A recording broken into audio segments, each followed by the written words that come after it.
Otherwise, it's fine.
Give me a second to start.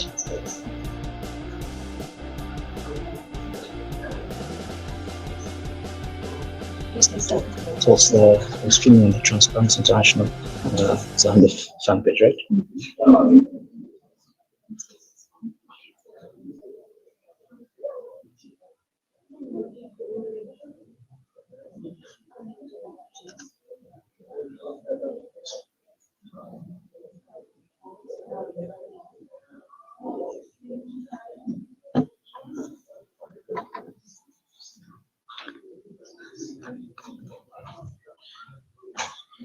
All right, ladies and gentlemen, we are starting now. Once again, I would like to welcome you all to this very important discussion. We're glad you've made it here today. Can we just give ourselves a round of applause, ladies and gentlemen, for making it here? We're going to start with a prayer, and allow me to invite Japhet from the University of Zambia to come and lead us in prayer.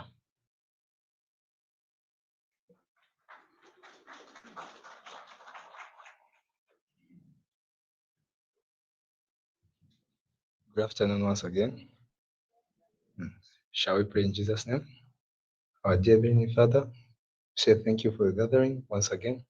We pray as this discussion is about to take place, shall you cover us with the spirit of wisdom and understanding that each and every discussion shall be fruitful. In Jesus' mighty name we pray. Amen.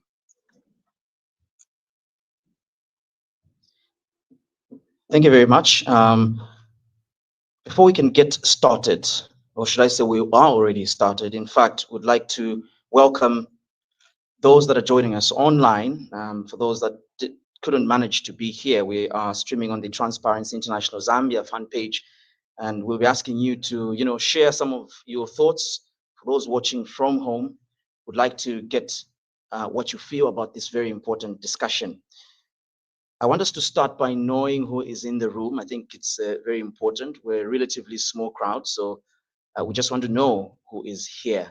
The only people that I will introduce are the panelists that will be joining us here in front. So if we could have a microphone, just start with the names and just briefly where you're coming from, that will be great. I think we'll start from the back. For the panelists, I will be able to give you your special introductions since you are, of course, part of this discourse here. Okay, I'll take the microphone back and then we can start from the back.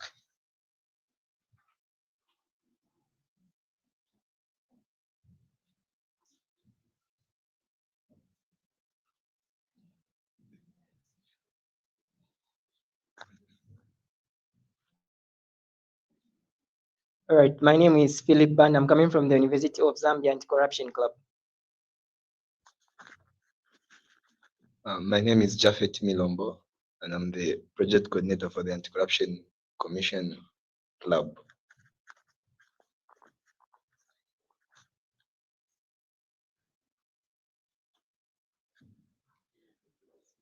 My name is Natasha Chilantika, and I'll be moderating the panel.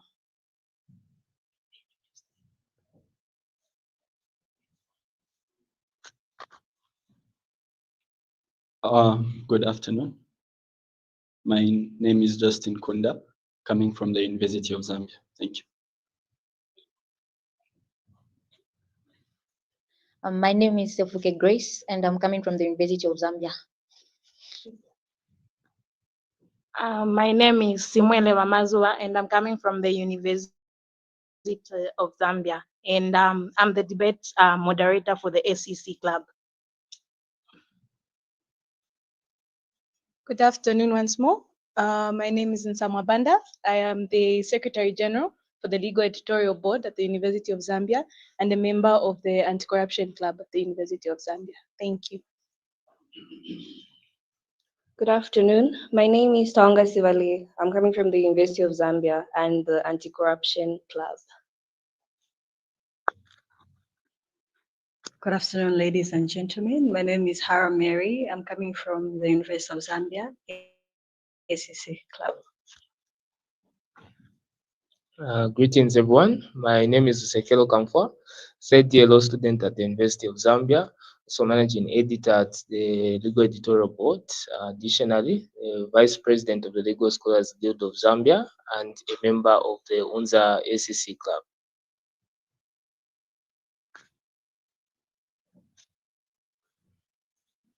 Good afternoon, everyone. My name is Chika Chilekwa, coming from ActionAid.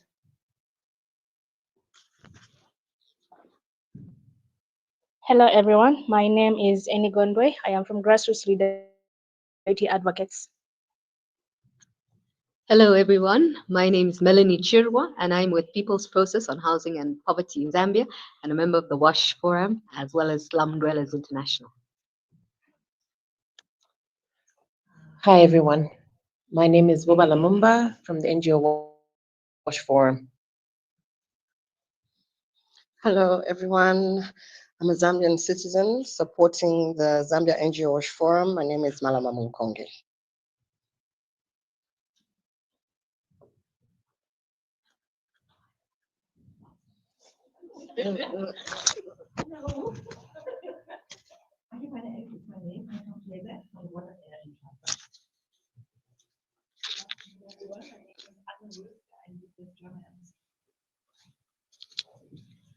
Hello, everyone. Tamika Halundi with Transparency International Zambia.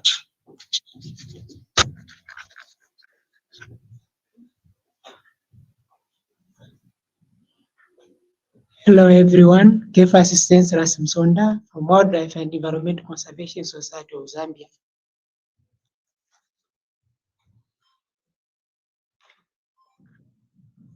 Hi, everyone. Zanji Sinkala, Transparency International Zambia. Good evening. My name is Bangwe Navide from NGO WASH Forum. Thank you. Good evening. My name is Nondelo Atula from the NGO WASH Forum.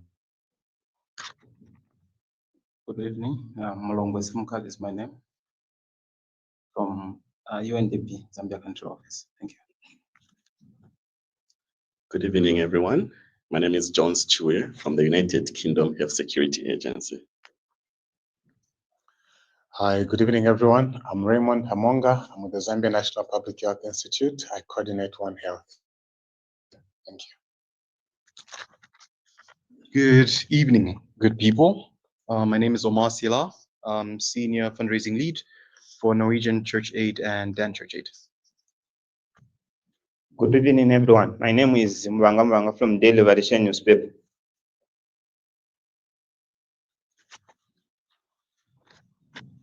Mutale Raymond is my name from Transparency International Zambia. Good evening, everyone. Benson Banda is my name from Greenbelt Energy. Thank you very much. My name is Moyaka Kamamba. I'm from Blue and Green Water Gardens. Good evening, everyone. My name is Mekilan Banda. I'm from the Blue and Green Water Guardians. Good evening, everyone. My name is Amwaka Hajisala from PRS 365. Thank you. Good evening, everyone. My name is Esther Zulu, PRS 365. Hello, everyone. My name is Changa Zulu. I'm a Zambian citizen. Thank you. Hello, everyone. My name is Numa Mbewe from one of the hospitals. Thank you.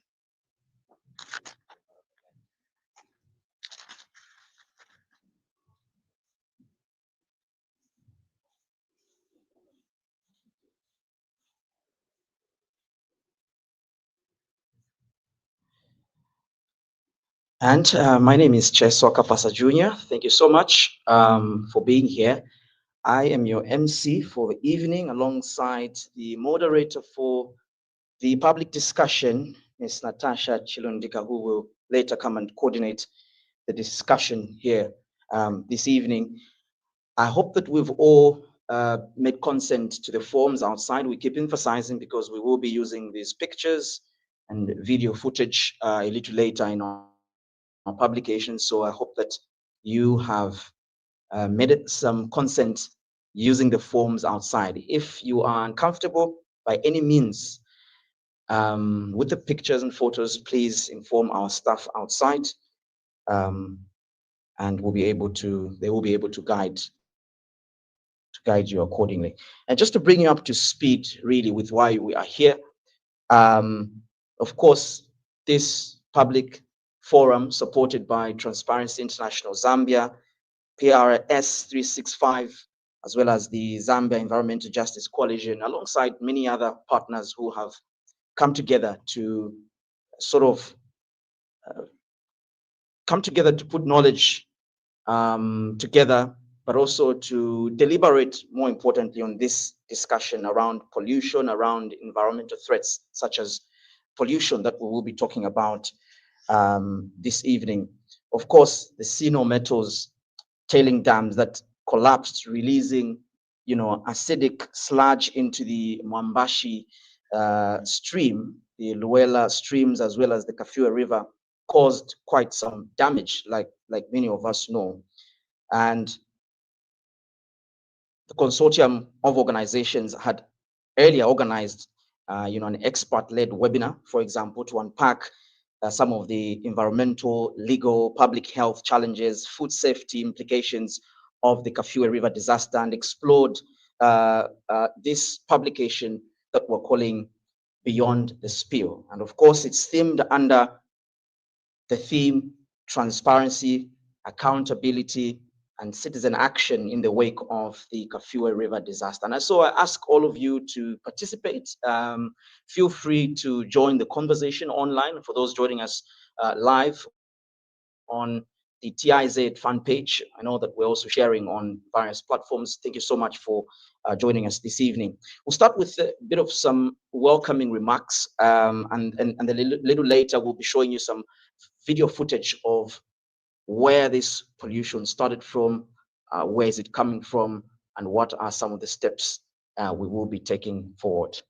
So allow me to welcome Mr. Raymond Mutale. He is the head of programs at the Transparency International Zambia. Is just going to come and welcome us to this public discussion. A round of applause for him as he comes through.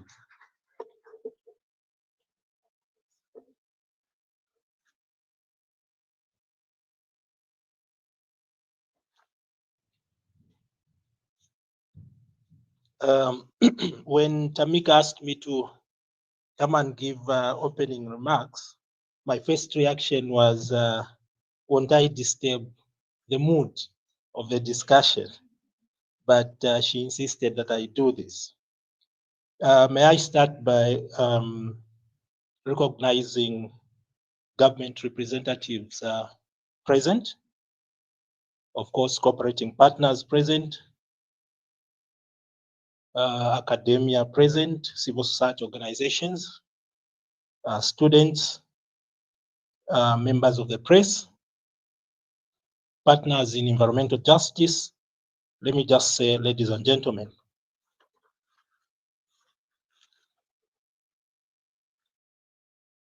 we gather here today in continued solemn recognition of the crisis that has engulfed our nation and shaken our communities. By now, almost everyone that is informed about this in this country and outside this country is well aware of the tailing dam failures at Sinometal's Leach, Zambia. This resulted in acid effluent and other pollutants being released in the Mwambashi and Luela stream, tributaries of the Kafue River.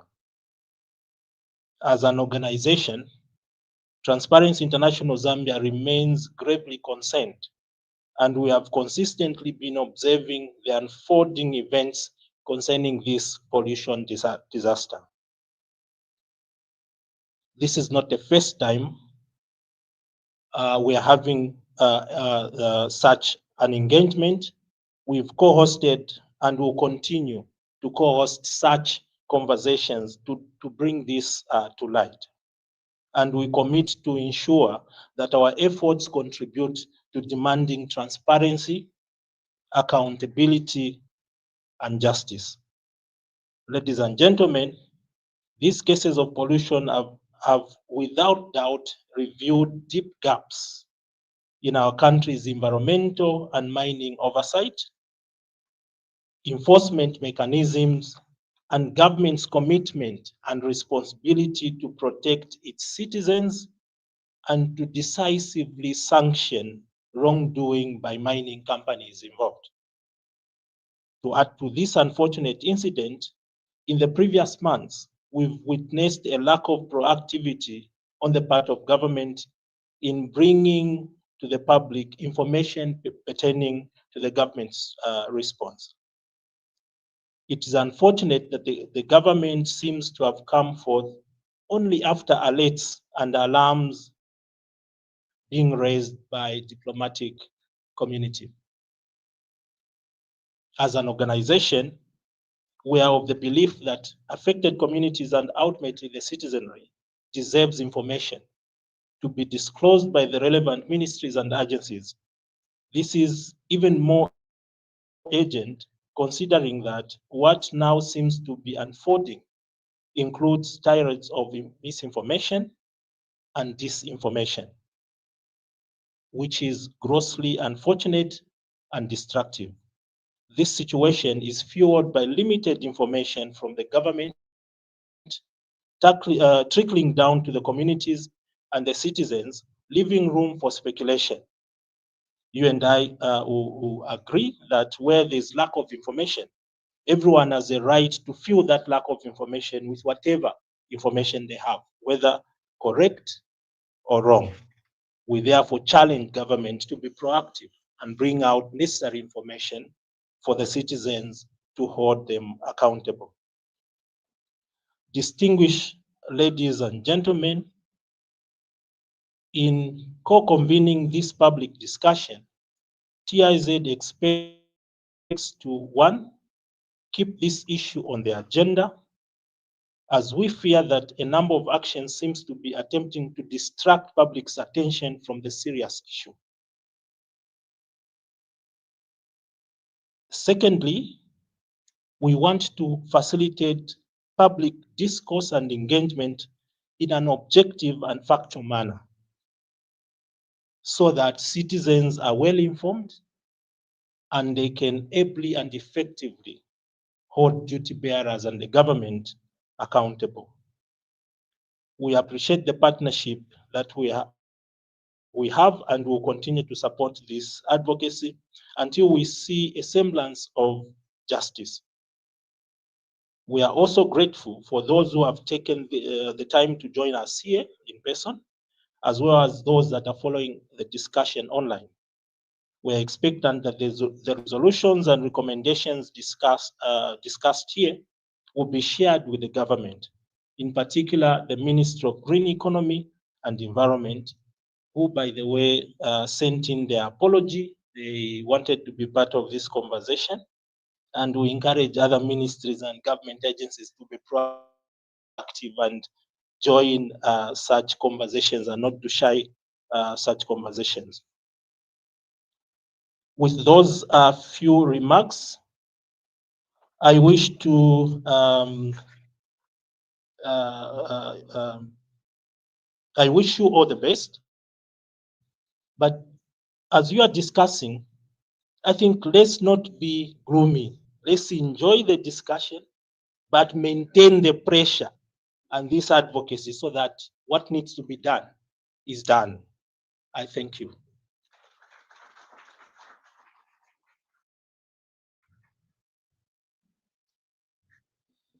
That was the head of programs from the Transparency International Zambia, a very key partner in this discussion that we're having here this evening, but also PRS 365 really are a key partner that have ensured quite a lot of research around this project. And so let me invite, Ms. Esther Zulu. She is the executive director to also just come and welcome us to this public discussion we're having here tonight.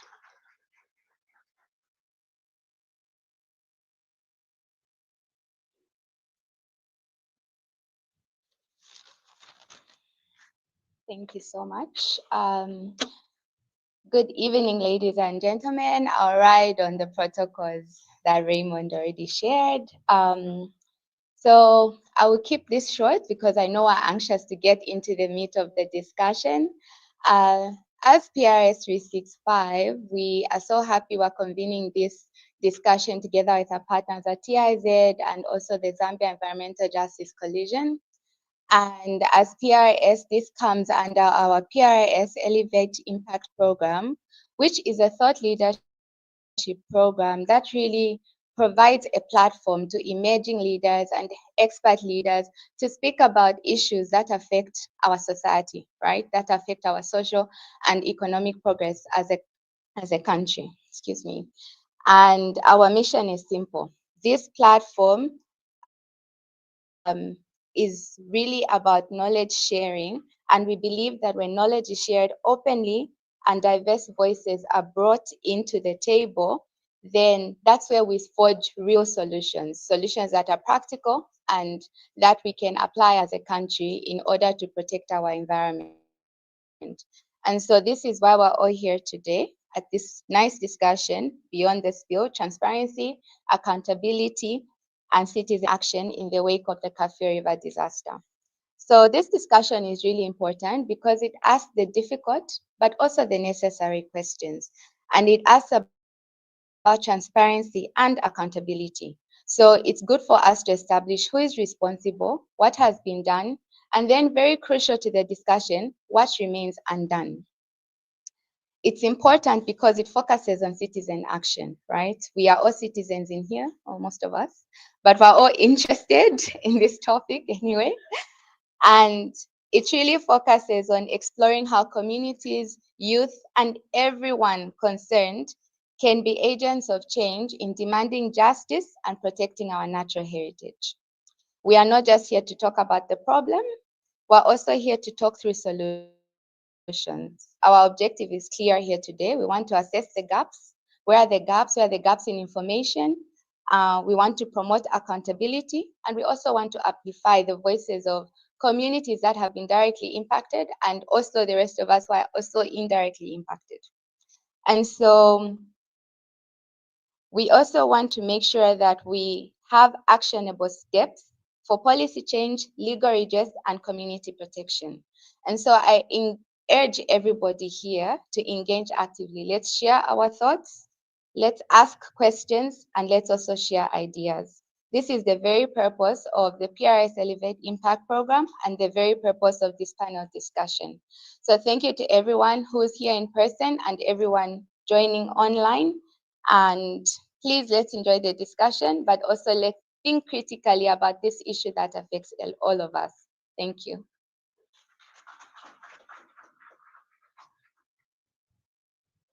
Thank you very much to the executive director there from PRS 365. And of course, we are here for public discourse. I know that the students from the University of Zambia, intellectuals there in the house, if we were back at the University of Zambia, was going to make some noise, but of course, different stakeholders that are present here with us from different parts of the country, different fields. I know that we will really have a very formidable discussion here this evening, but also would like to remind those that are watching us online, equally your thoughts are as much as important as the individuals here. And so we'll see if we could read out some of your comments that are coming through, questions that will be coming through a little later. You know, the environment is only part of the story, but I know that there's also a clear, you know, public health dimension here. And you do understand that when rivers are polluted, you're talking drinking water that becomes unsafe, families, you know, risking waterborne diseases, families that had to flee, a lot of financial implications there, and so on. So very important that we look at some of the steps that we will be taking moving forward, and what have been some of the implications with this disaster that we've had. In a short while, we will be showing you a video of the timeline of what exactly happened, where are we coming from, what are the facts into this story. And then a little later, just after the video, rather, I will be introducing some of the people that will speak to the issues of concern here this evening. And of course, this panel discussion will be moderated by Ms. Natasha Chilundika. She will be coming through here. So I'll let my team give me a signal if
economic governance, child's rights protection, environmental justice, natural resource governance, transparency, and accountability, while also promoting access to sexual and reproductive. His leadership reflects his strong commitment to empowering youth as well as communities to demand accountability, protect the environment, and to shape a more sustainable and a just future. Please, I would like Mr. Kambamba to also just stand as we welcome him, be part of the people sitting here with us this evening. Also, part of the panelists that will be here, I will be introducing the last panelist, but first, let's see if we could have the video play, but I will be introducing the last panelist as well as the moderator for this discussion right after we take a look at this video. It just gives us a perspective into where we're coming from and what do we need to do, what have been the implications, and where are we now.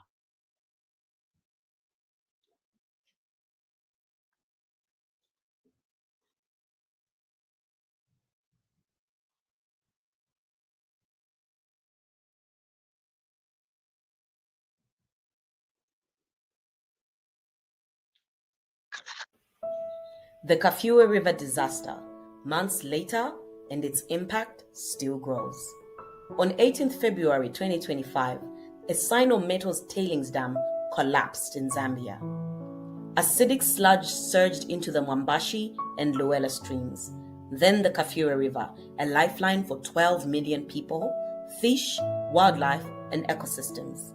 About 50 million liters of toxic waste, acids, solids, and heavy metals flooded in. The toll: dead fish and livestock, scorched crops, families devastated. Kitwe's water supply shut for days, forcing the Copperbelt University closed for 3 weeks and disrupting Kitwe's University Teaching Hospital. Visit Zambia later revealed the spill was 30 times worse than Sino-Metals admitted. 1.5 million tons of toxic waste sludge. By mid-year, the world was watching. Embassies of Finland, Sweden, and the US issued warnings. The US excavated staff warning citizens off Copperbelt water. Scientists found 24 heavy metals in the river, yet officials insisted the water was safe. 6 months on, no official report, no public test results. For riverside communities, lifelines became poison. Crops burned. Fishers lost their catch. Families left without answers. In March, more than 30 organizations formed the Zambia Environmental Justice Coalition. By June, experts on a PRS panel discussion warned of long-term health effects and poor emergency responses. ZEJC demanded accountability alongside affected community voices. By August, Bloomberg revealed cover-ups. Channel 4 aired a global documentary. The Zambian government announced a 16.2 million compensation plan, yet many families got only 400 kwacha, forced to sign away rights, still no cleanup or restoration plan shared. Currently, lawyers and activists are demanding relocation, medical care, livelihood restoration, an environmental compensation fund for long-term cleanup, enforcement of existing restoration orders. But reality remains. No reports, no charge, no cleanup, little transparency. As rainy season nears, the Kafue River runs heavy with toxins and heavier with unanswered questions. This is not just an environmental disaster. It's a crisis of governance, accountability, and justice. The time to act is now for our river, our health, our people, and Mother Zambia. For more information, visit Transparency International Zambia, PRS 365, and ZEJC.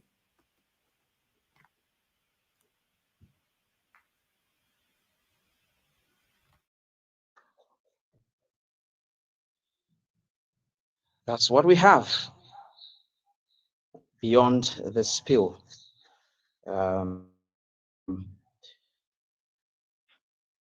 Thank you. I hope we get some context into where we're coming from. And as we get into the discussion, I want every one of you to feel free to, just jot down some questions, comments, contributions on the side, and we will be having a Q&A after the discussion. Now, I would like to introduce our final panelists, and then I'll be asking them to proceed to take their seats and invite our moderator to carry on. Now, another person we are adding to the seats, ladies and gentlemen, is a renowned constitutional lawyer, Mr. Metluli Malisa. He is a public interest lawyer and the co-founder of Conservation Advocates Zambia, with deep expertise in governance, constitutional litigation, human rights, and environmental law. Now, his work has been pivotal in safeguarding Zambia's natural ecosystems, advancing climate justice, as well as championing the rights of the marginalized communities, currently serving as a convener of the Law Association of Zambia.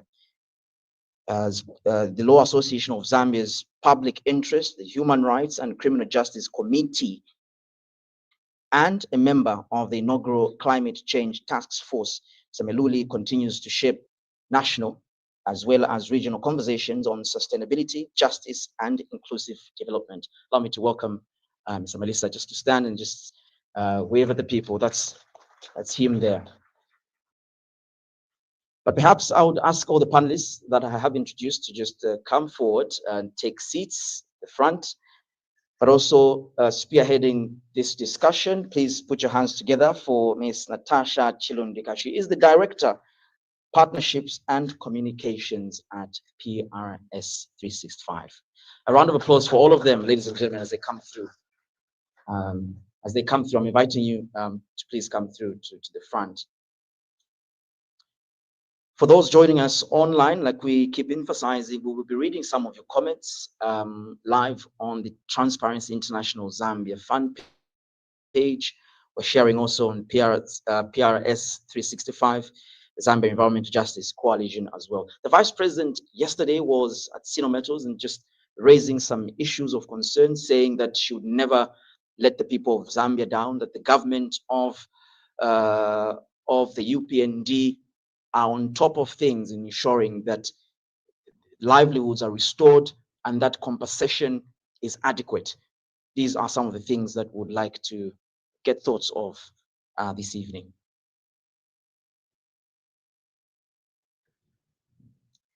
Thank you very much, Cheswa, and thank you everybody for coming to come and dialogue with us on this very important issue.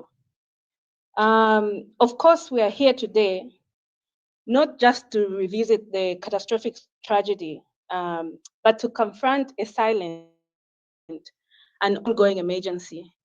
As we've seen from the video, there's a lot of impact that has happened on the communities. And of course, there's a silent emergency in terms of the public health impacts of this toxic spill. When we thought about having this discussion, we wanted to ensure that we talk about transparency, accountability, and think about solutions as we move forward. Why transparency? Because we want to know the truth. And the truth is what is going to help us to move forward. Why accountability? Because people must be held responsible. And this is not about finger pointing, but about asking the question of what actions need to happen and what inaction has happened in order to cause what we're experiencing. Then we are also talking about citizen action, because we want to empower the public to also be part of the solution. I know among ourselves, there may be people who are wondering, how can I be part of the solution? And we want to be able to discuss that, to talk about how can each one of us be part of the solution, because we need to work together to protect our environment and to move forward on this issue. So in order to discuss these pillars of this issue: transparency, accountability, as well as citizen action. I have a very distinguished panel here with me, and they've already been introduced. And we're going to have a conversation about improving transparency, as well as defining a clear pathway to accountability and action. So we have Charles, who is an investigative journalist with over 20 years of experience, and he has been covering this matter. So we're going to hear from him about transparency and information. Then we have Melissa, a legal expert specializing in environmental justice and advocacy, also working on this matter, and we'll hear from him on accountability. Then we have Martin, who is an advocate for social accountability. He is coming from Mufulira, and he is working directly with impacted communities. He is on the ground. So we want to hear what is the lived experience and how can we support these communities. So we're going to start with transparency. And here we are talking about ensuring all relevant information is readily available, accessible, and understandable to the public.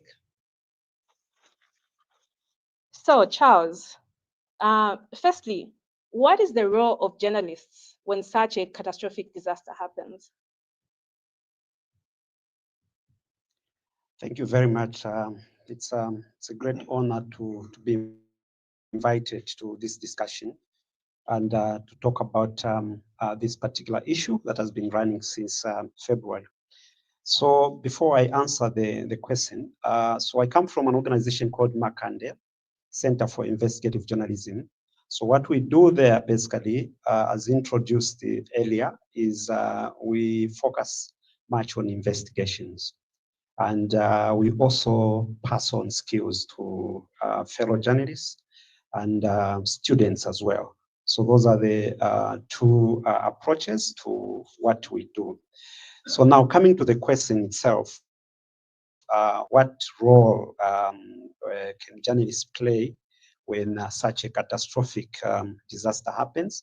I think the first duty of journalists or journalism is to establish facts quickly and accurately.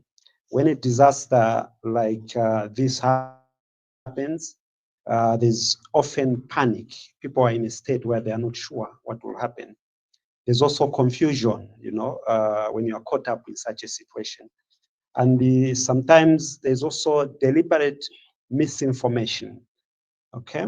And our role out of this fog is to make sure that we verify what really happened and also document the scale of the damage and giving affected people a platform to be heard, because sometimes in the fog of things, the people at the center of the disaster are often ignored or neglected, either deliberately or just, you know, the kind of reporting we see where mostly it's officials giving statements and not hearing from the victims. But it is also not just about reporting on the tragedy. It's also about following the story long after the headlines fade, so that accountability and justice don't get lost in time. There's a tendency to report things when they happen and then afterwards move on to something. And our role in this, especially us as investigative journalists, is to make sure that we follow the story to the latter and document everything at various stages of the disaster. Thank you very much. Thank you, Charles. And I think you've put it very rightly. You want to make sure that you follow the story to the latter, but you also want to make sure that you provide information quickly and accurately to the public. But what we've seen in this case is that there's been quite a bit of misinformation or no information at all. And so from your own investigation, what has been the biggest obstacle to reporting on this and obtaining clear, timely information to keep the public and as well as the communities informed? Yeah, very correct. Actually, it's been quite difficult to get information from officials. One, it's one of the tactics that sometimes officials use if they want to kill a story. So when you go to them to ask for a response, they will tell you that we cannot respond, or they will keep quiet. So what happens in such a situation? If your story depends on what they're going to say, then it means your story dies at that particular stage.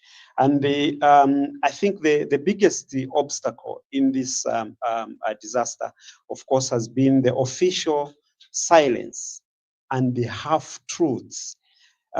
Institutions release carefully worded statements that often downplay the scale of the disaster. And getting scientific data like independent water quality tests or health assessments has been extremely difficult. And sometimes the information exists, but it is locked up in government offices or only selectively shared. And for us, that means long words, repeated requests, and at times being treated with suspicion for simply asking a question. And that has been what we've been experiencing under this issue that we are looking at. Thank you, Charles, and quite unfortunate. And, you know, like you're saying, because of this official silence and without transparency, we've seen a lot of speculation thrive on the issue and different statements from different sources. So beyond these official statements, which you have correctly stated that they really don't have the information that you require, what are some of the methods that you've used to get the facts of the story? And also, where can people that want to get factual information on this matter get this information from? Well, I think I will say we've been using what I would call a triangular approach. So the first people that are very important in this issue are the people living in those affected communities. And these have been our sources of information. So we've been interviewing them, documenting their experiences, and seeing what they are going through by visiting their places. And also, we've been able to, you know, there've been some of the experts, independent experts, who have been very helpful to provide scientific data, for example, what we need for our stories. But the challenge has been that these officials, many of them, do not want to be on the record. So you would understand what that means. What that means is that the information is provided, but someone says, "Look, I don't want to be named anywhere." So you have to use that information. And the other thing also has been using community evidence, photographs. If you go to visit these places, and then videos as well. Even samples are collected on site. I think there've been some of the institutions and individuals who have been very helpful to provide what we need in order for us to not to miss the story. Because if you follow the official statements, which in many cases might be half-truths, is that you may end up misleading or misinforming the public. Wow, thanks, Charles. And then just following up on that, what are some of the crucial pieces of information that you think should be made public on this matter, which are not yet public? Yeah, I think, as I said earlier, just people knowing exactly the magnitude of the problem they are facing is very important. But I can tell you that at this point, when you ask the people, they will not tell you exactly what this disaster is all about. The recent trip we had just a week ago is that now we are experiencing a situation where some of the people are experiencing diarrhea cases. as one of the things that are coming from the people that you interview. There've been also, some farmers. You know that the area is, there are a lot of farmers in that area. Some of the farmers have tried to grow crops, even at a small scale, and the crops are dying. So that is showing you the kind of damage that has happened to the soil and to the environment just within those areas. And to make it worse, I think one of the things that has happened also is that when the disaster happened, the company at the center of this disaster, Sino Metals, was providing water to the citizens in that area on a daily basis. But that now has been cut to about 3 times a week. And even the number of sachets that they were giving these residents have also been cut. So what that means now is that the people around those areas, they will use the same shallow wells that have not been properly tested, and it is not clear in terms of safety and all those issues. And to make matters worse also, we are talking about this issue now, but who knows what will happen maybe 20 years from now for people living in those areas. And now the compensations are being paid out. Of course, some of the amounts that we've seen are quite low, being paid out to the victims. What about in future? And there are several examples that we can take about these the after effects. We've seen what has happened, for example, where we had lead mining in Kafue. People in Kafue still continue to suffer, various challenges because of being exposed to lead. Now, with this particular disaster, I think we can pick a leaf also from what has happened, for example, with the disaster that happened in Brazil. This disaster, almost similar to Sino Metals disaster involving a tailings dam. This happened in 2015, and what we've seen in terms of picking lessons, I think, from other countries and how they've managed to deal with these disasters, is that in Brazil, it was the government that sued the company. But here, you will tell me who is on which side, and for the people, who is with the people. And I think these are the issues that we need to ask questions around. Is this our government, or it's the government of the company that caused the disaster? Thank you very much. Thank you, Charles. I think you're going to make us transition very well, to talk about accountability, from representation. And when we talk about accountability, we're answering who should be held responsible for the actions and inactions in the wake of the spill. And so I'm just going to move to Melissa now. The spill happened. People, communities, the environment, and people's livelihoods were directly and indirectly impacted. From a legal standpoint, what are the most viable avenues for redress for the affected communities? Well, that's not an easy question to answer, but I'll try and answer it. To start with, if you're talking about viable options for accountability, I think maybe I can start from a common principle that comes from English law. I think we use English law in this country, and there's a principle that they call the eggshell skull rule. Eggshell, like from the shell of an egg. So it simply says that you need to leave your victim the way you found them. So that is the starting point. So when we're talking about accountability, so the ideal outcome would be that the environment, the river, the people who live around the river, the trees, the fish, the aquatic plants, all of them should be put back where they were before the disaster happened. So now the question would be, how do we get there? Yeah, exactly. So in terms of options, there are quite a number of options. The first one is quite simple. very simple actually.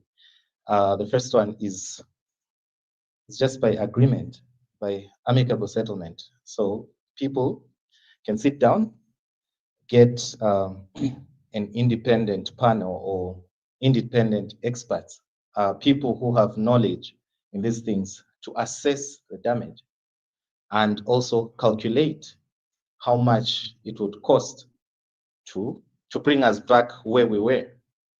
And once that is done, people will sign. Will say, oh, we'll pay for this and we'll put the environment back. But experience will show us that it's not that straightforward. It's not that easy. I would have loved it was that way. You wouldn't be here talking about this if that had happened. But that is the first option. It is an option actually, and it is a legally viable option. So then once once that doesn't happen, then we have to go now to connect to what he said. There's what we call regulatory action, where the regulators have to come in and start enforcing the regulations. So in this country, we have regulators. We have the Zambia Environmental Management Authority, SEMA. We also have the Mines and Safety Department under the Mines and Minerals Development Act, and we also have the Water Resources Management Authority, WAMA. So these are the regulators, and they are empowered by various pieces of legislation to come in. One, they can impose penalties on the polluter because we have the polluter pays principle. And also, they can actually shut down the operations of the polluter. And also, they can also put in what I can say, they can make orders for restoration, especially ZEMA. ZEMA has the power to order a polluter to restore the environment to what it was before.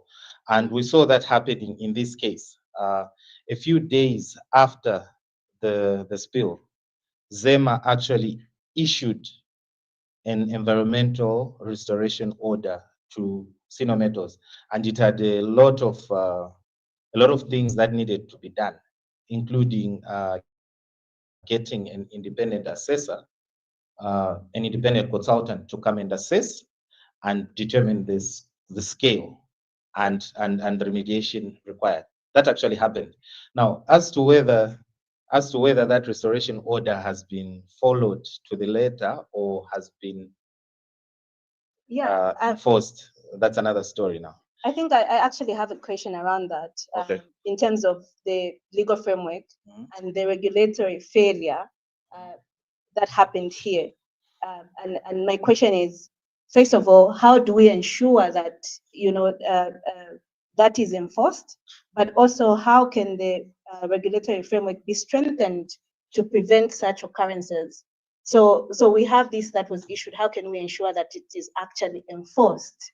What are the mechanisms that people can actually follow up to ensure that that order is enforced? And then how do we also strengthen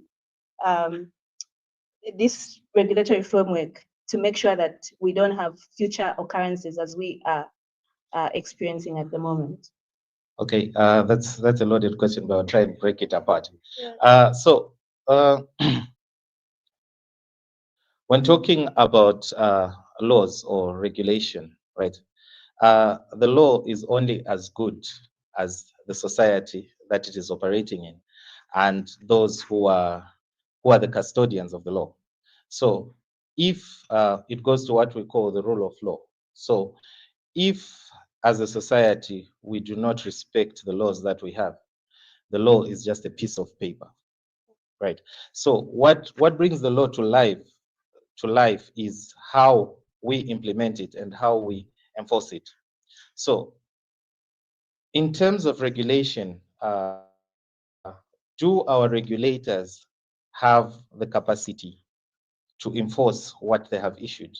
Maybe that's the question we should be asking. If they do not have the capacity, or for one reason or the other, they are not able to bring their statutory powers into life, then we should be looking at ways how we should empower them to make them more effective. So what is here is that we have a regulatory framework or a legal framework which has, for lack of a better term, it has failed, right? It has failed, one, to prevent the disaster from happening. Because if our legal framework was actually working, I think on the 26th of February, the Engineering Institution of Zambia, 26th of February this year, 2 weeks after the incident, the Engineering Institution of Zambia issued a statement where they actually said that the tailings dams that had collapsed were actually substandard. They were not properly constructed, so they did not meet technical specifications. But then you find that these were tailings which were approved by a regulator. So that's where this failure starts there, because if our approval mechanism was actually working, then we would have seen that these tailings facilities are not of the correct standard and they're going to fail at some time. Then we have also failed on the remediation part, because here we are 7-8 months later, we still do not know for a fact how much of the contaminant was there. We're told 50 million, 100 million, 900 million, 53 million, there are all sorts of figures, right? And we're being told that a consultant is being sought today. There are 14 companies that applied to do an assessment of the pollution, right? However, some other sections have announced that no, the water is safe, everything is okay. Some were even drinking the water. So you see there's a problem there.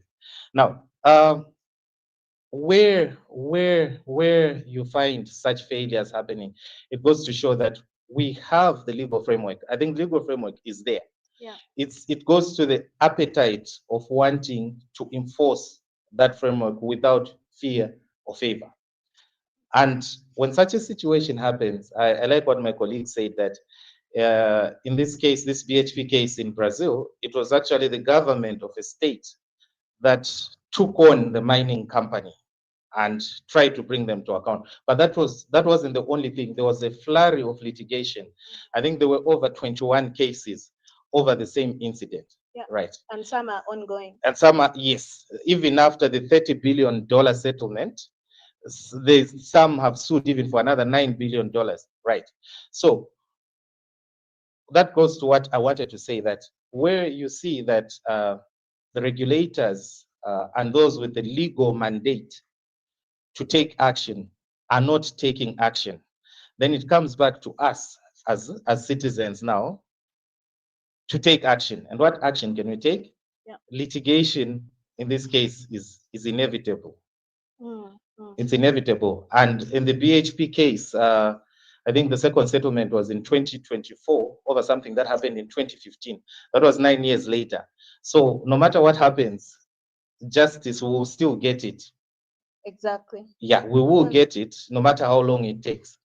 Yeah. And I think just following up on that, Melissa, for sure, we need to get justice. And so what does just compensation look like? You know, what is the framework for this justice? What should be included in this justice? And I think, you know, we've had, you know, a number of compensation packages that have been given out to a few farmers. Is it only the farmers that need to be compensated? Who needs to be compensated?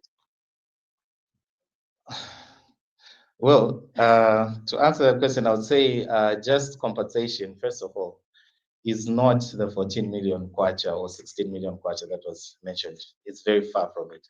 First of all, we can't put a monetary value to people's lives. That is the starting point, right?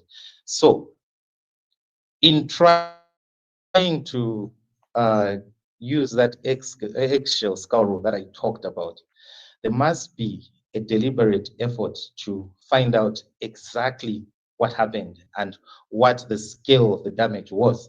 So it will be a misdirection to want to compensate people where you have not ascertained what the scale of the damage is, right? And then mind you, we're talking about heavy metals. Some of the heavy metals will manifest in years to come, right? You've already compensated people with 14 million. Some are getting as little as 400 kwacha, some 2,000 kwacha, right? You don't even know what is the extent, how far did the pollution go? Because we don't have an expert to tell us, right? If you see where the pollution happened, it happened in Chambishi. So there's the Mwambashi stream. The Mwambashi stream goes into the Kafue River. The Kafue River reaches the Zambezi River, right? So we don't have any official study that shows us where this contamination has gone.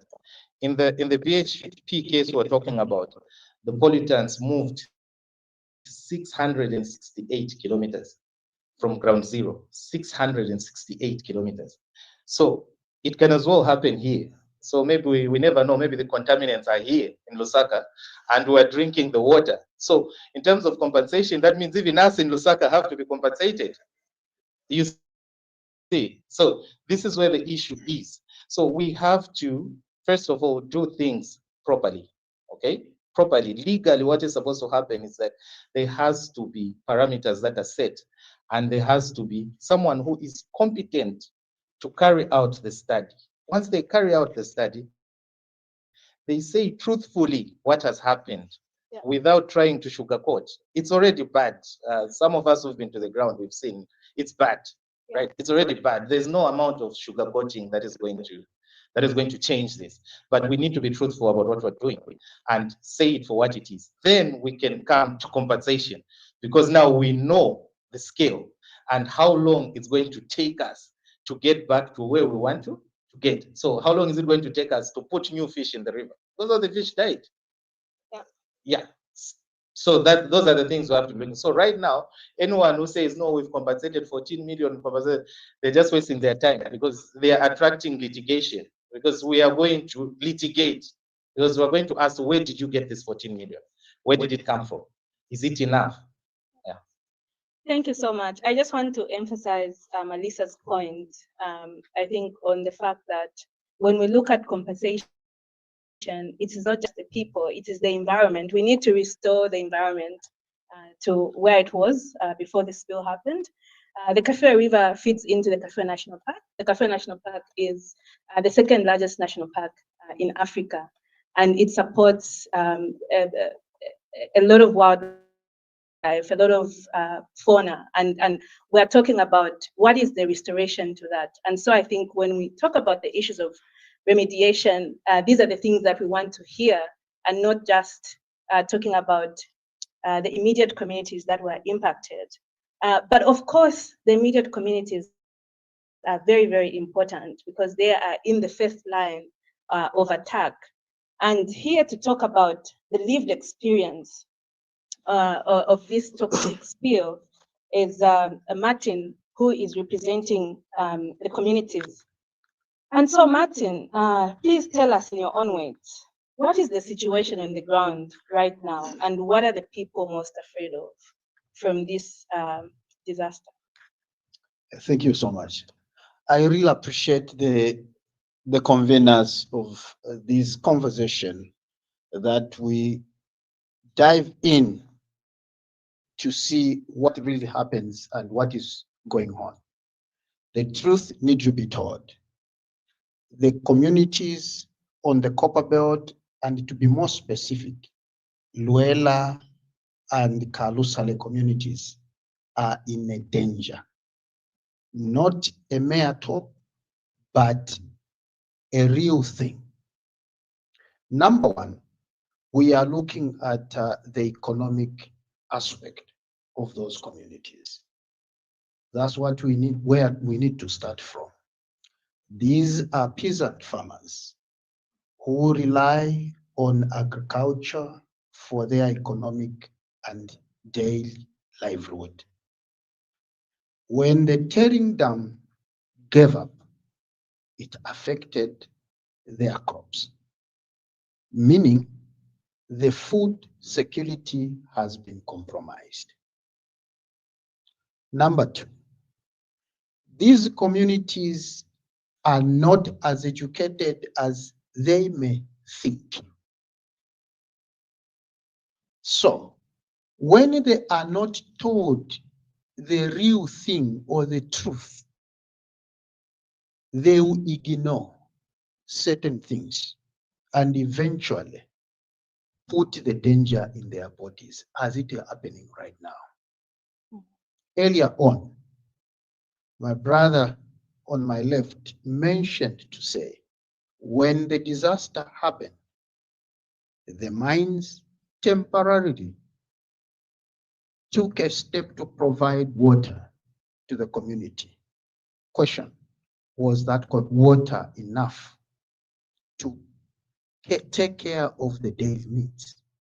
We find that the community had to take a step, going back to the very water which has been condemned for washing and other amenities and bathing.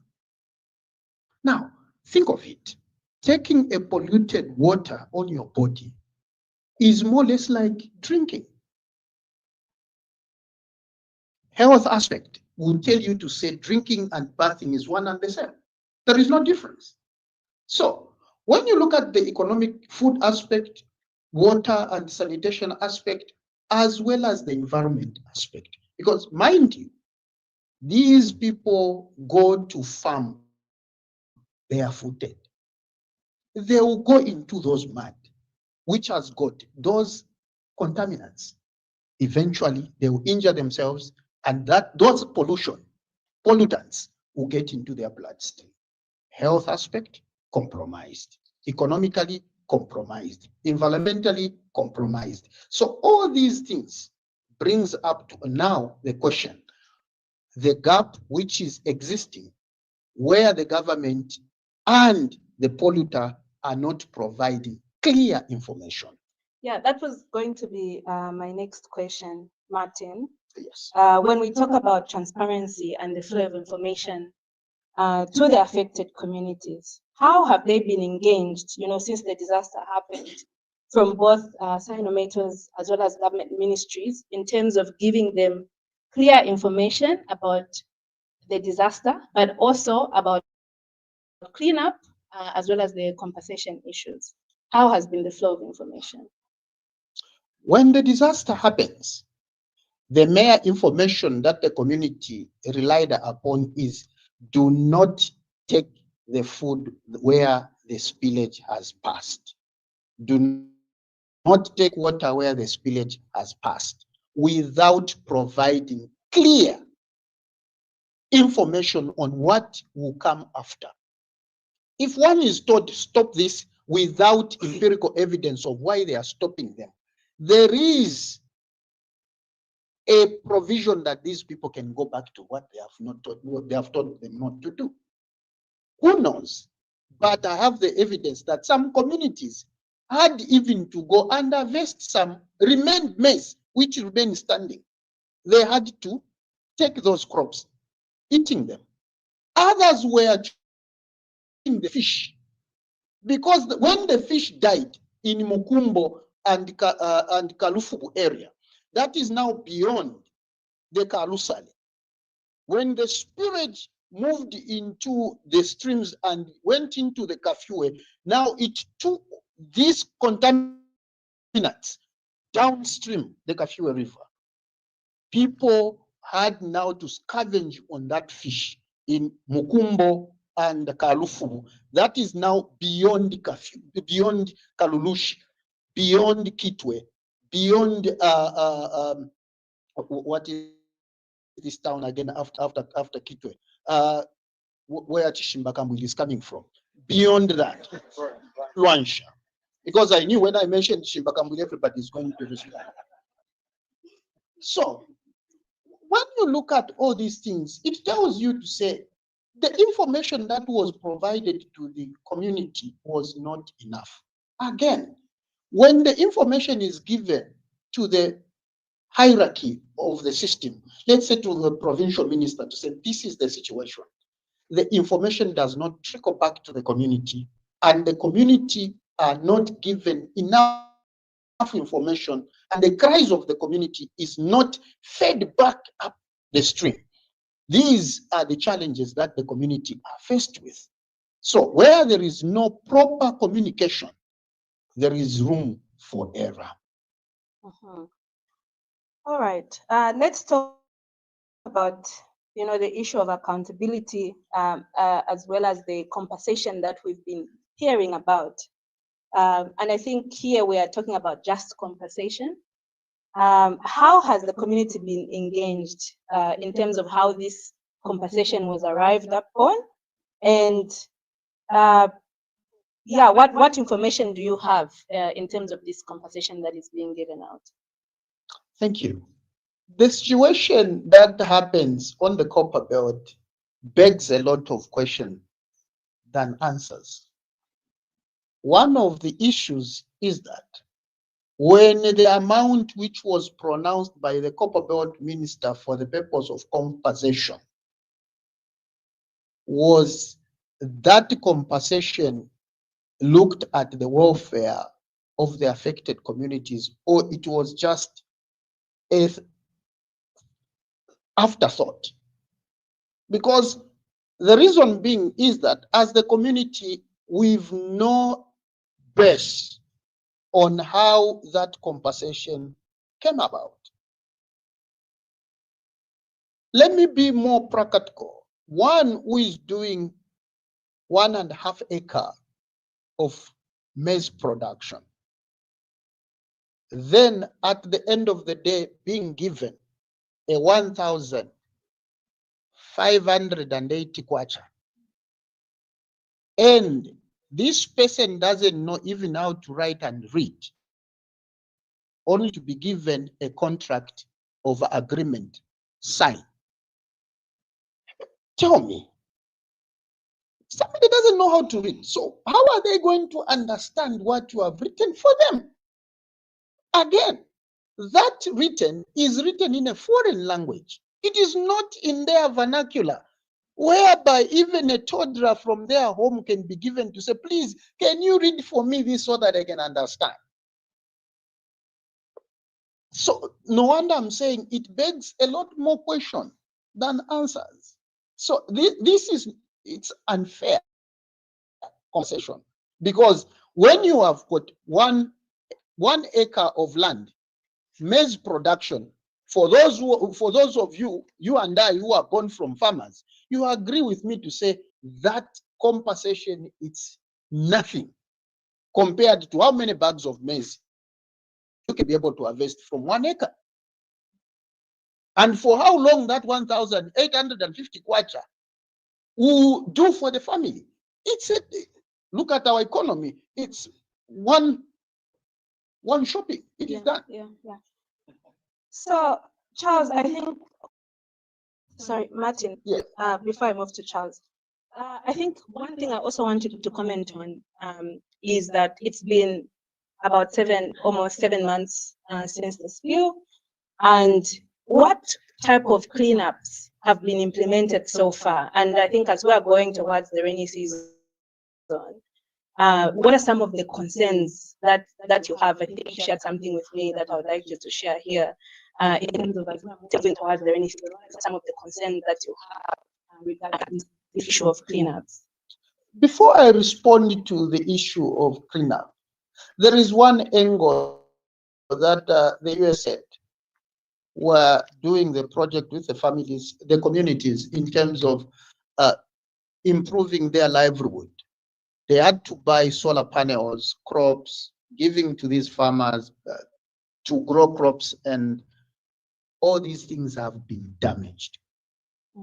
Because communities were drawing water using those pumps, watering the crops, hoping they are going to gain something. Little did they know that what they were putting in their field was poison. If you go to Kangwena, Kalusale, Mukumbo, Kankonde, down Kafue River, those projects that were implemented by USAID are totally gone. And the communities who got loans, they are now finding ways to pay. It is something that is painful, you know. Where you got the crops, they have given you pumps, and you are hoping out of this, I'm going to repay the loan. That soft loan from USAID projects. Now these people are tormented, looking at where they are going to find the resources to repay those loans. We don't know the lenders what they are going to say. If they had insured the project better, but if they did not, we don't know. And these communities are thinking about that. Let me come now to the cleanup. The only thing that we saw was when the Zambia army and the Zema were flying up and down, throwing what they were throwing in waters to lime and whatever. But still, the question is, by the time they were doing so, we were seeing the water start coming to the downstream to the floor, leaving the toxic up there. Now, think of it. We are towards the rain season. Will the water that comes from heaven count to say, this is not the water to take into downstream? We are going to see the reoccurrence of that very soon. 3 months down the line, we'll have the rain season. That is another worry. And who is going to remember that the water is contaminated? They have told them you can get back to the water and drink. Now, when it rains, they have told them go and drink, it is safe. Who is going to tell them it is unsafe now? The other thing is, we are looking at it on that aspect, a healthy perspective. Those who have eaten that fish, those who are eating those vegetables, those who are bathing that water, the impact that will come health-wise in the near future, when we start hearing that there are complicated ailments with those communities, we shouldn't be marveled, because this is what we know already, and if we keep quiet, we are digging the graves for those people. We are helping them so that we can bury them. Thanks, Martin. Yes, it's a very sad situation, and I think you did indicate that as the water levels were going low, you could see the acidic source on the banks. Yeah. And so what happens is when the rains come back and the rivers and the streams are full, all that acid is then going to be washed back into the river stream. But Charles, I wanted to ask, these are the community perspectives. And, you know, like I said, there's been a lot of misinformation about what is actually happening and who is doing what. So how can journalists help to keep this story alive, despite the barriers that you're facing in terms of taking unofficial information, and how do you ensure that, you know, the local journalists also keep this story moving? Yeah, well, if you're talking about the role that journalists can play in keeping this story alive, is basically not to get tired of reporting on it. There's always a tendency by journalists to basically report on event-driven activities. And if that is their approach, then it means this story will be forgotten. But I think we have a duty as journalists to follow this story, to make sure that we give a platform to the affected communities to be heard. And then, yes, we know that sometimes the voice of the poor may not be loud enough for authorities to listen, but we have examples where even just giving a platform to the affected communities, governments do respond. And sometimes people do get compensation. I've been reporting on a number of environmental issues. And sometimes when I'm having a conversation with colleagues, I'm always told that environmental stories don't sell. I don't know what that means. But I can tell you that environmental stories are very important. The environment is our home. And if we destroy our home, where are we going to live? We've heard stories of affected communities, for example, away from Kalusale and the other communities on the Copper Belt.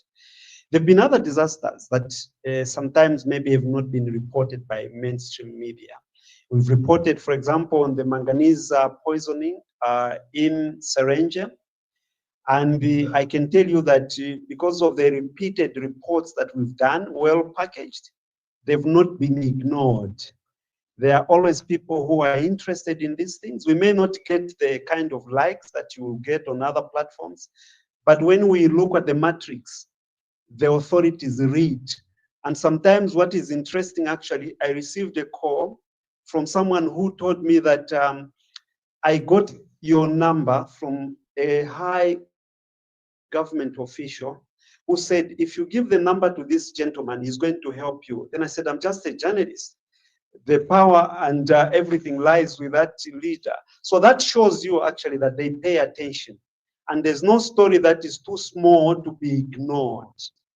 I think that is what we can do as journalists, to pay attention to what is happening so that we are not confused and caught up in the mess of these written statements that are usually take days to be crafted.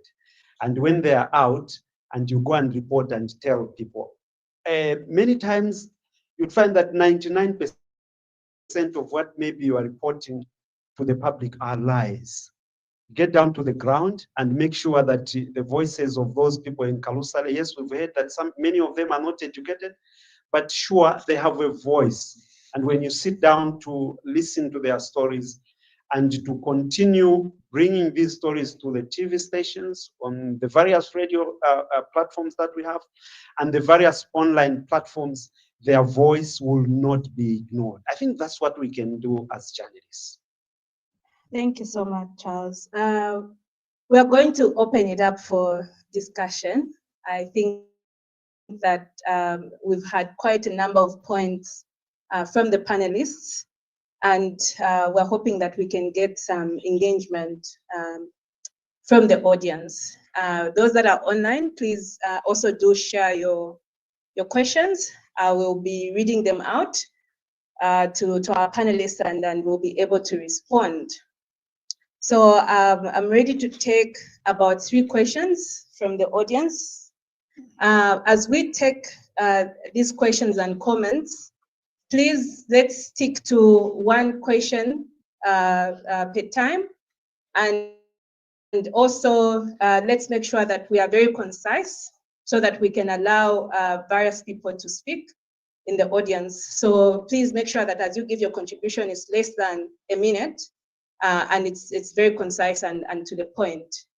So do we have any questions from the audience? Okay, so we'll take 1 here. Okay, I'll start with the ladies. We'll take 1 here, 1 at the back. Please go ahead and please introduce yourself and then ask the question. Okay, my name is Beleni Chura and I work with People's Process on Housing and Poverty in Zambia. And mine is not really a question, but just to appreciate the panelists for their presentation and the issues that they've raised, and also to just challenge all of us in this room that I would have loved to have one of the community members on the panel so that we could also have heard directly from the uneducated woman or man who is coming from that community.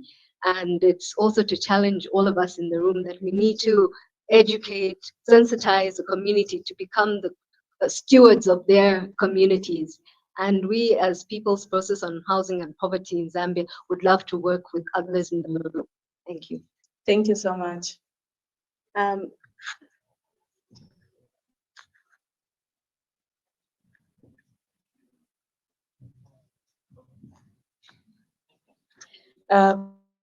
I thought I had ceded my opportunity to ask the question because I'm part of the convenience, but thank you for that opportunity. Mine is going to be a bit provocative, and I'm sorry.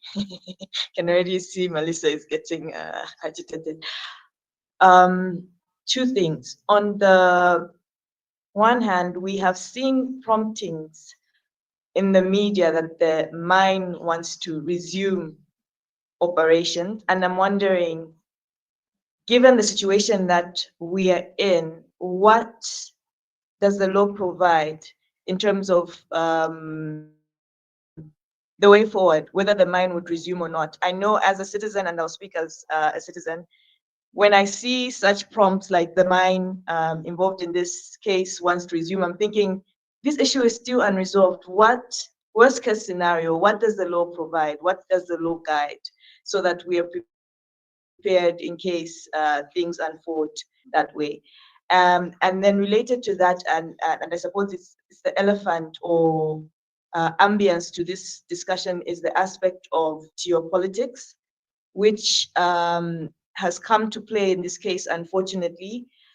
And I suppose from the community and media aspect, what message can civil society as well as other activists working on this issue carry with them to try and move away from the geopolitics, but focus on the main substantive issues? So what actions would you want from civil society as well as citizens to help in that? Thank you.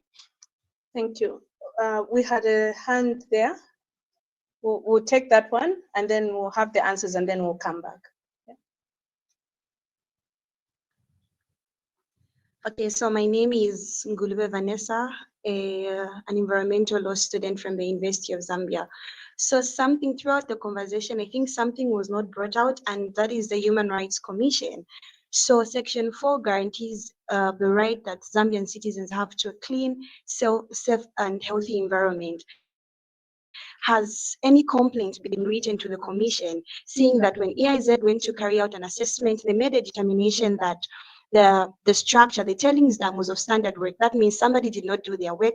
A proper environmental impact assessment was not carried out. So there's a failure of a duty, thereby leading to this grave violation of this right that was given in Section 4. So has anything been done to just ensure that the Human Rights Commission acts? Thank you.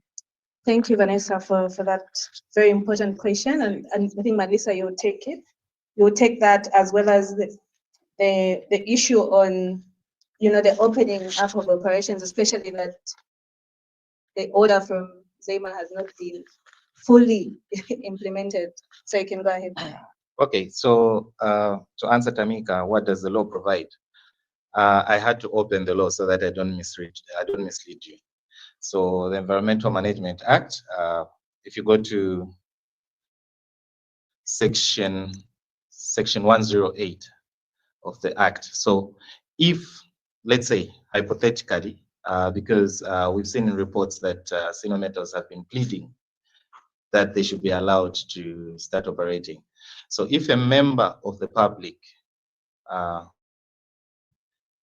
does not want that to happen, or they have an issue with that happening, especially in the case where we're saying that the issues have not been resolved, you can actually make a request to the Director General of Zema in writing, okay, to issue an order stopping Sino Metals from operating, right?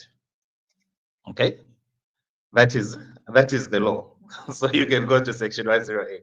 But in the event that you write to the DG and the DG does not issue the order, okay, section 1084 says that when the Director General decides not to issue an order, the requesting person may, within 10 days of the date of being notified of the decision, apply to the minister. That doesn't sound to like a solution, but that's what the law says. So, so then, if again the minister doesn't act, I guess your only recourse is to go to the court, get an injunction or something. You litigate. So, to go to what what's her name, Vanessa said, who's a who's a environmental law? Is it environmental law or human rights? Yeah, what you're saying is actually true, that there's a human rights issue here. And I'm sorry for not mentioning it, but it's one of my notes here, that there's a human rights angle to this. You mentioned Section 4 of the Environmental Management Act, which gives every person in Zambia a right to a clean and healthy environment. Now, Section 4 of the Environmental Management Act is not in the Constitution. So someone will argue that that is not a justiciable right. But my answer to that is that Article 12 of the Constitution provides for the right to life, right? And we have judicial precedent in this country that says that what you talked about food, the economic devastation, where people have no access to their livelihood, like food, like their crops, their fish, then that has a direct, it's indirectly connected to the right to life. Because if you can't eat, if you can't drink water, chances are you might die. So then you can actually take out an action under the Constitution, under the Bill of Rights, under Article 28, to say that your right to a clean and safe environment has been violated, and then it has violated your right to access food and water, which in turn is connected to your right to life. So eventually, the courts will have to interpret it that your right to life has been violated. Now, as to why if there's someone who has informed the Human Rights Commission, the Human Rights Commission hasn't been sworn in yet. Yeah, it hasn't been sworn in yet. Yeah.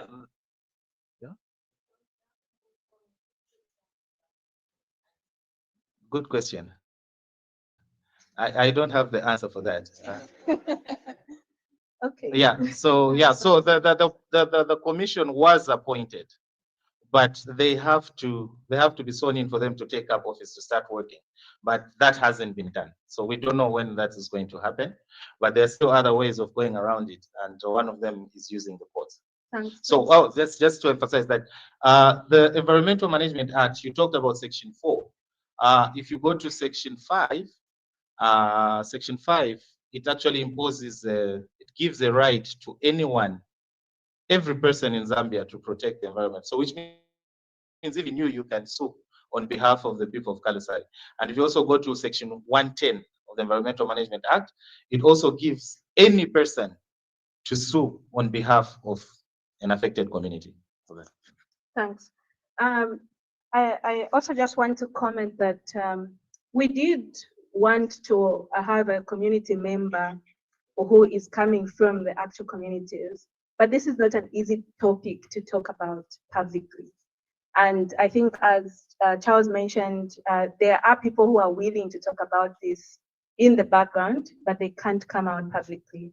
And so in the end, they said that they didn't feel safe enough to come and talk about this publicly. And that's why we have Martin, who is an advocate and works very closely with the communities in helping them in this matter and other matters. But Martin, maybe you can just quickly, under 1 minute, talk about how do we make sure that the focus is on the community and not the geopolitics, because there is a geopolitics angle to this issue, but how do we center the community in these conversations? First thing first, our approach to the community should not be of that geopolitics which is happening. We need to demand on behalf of the community for restoration of the land.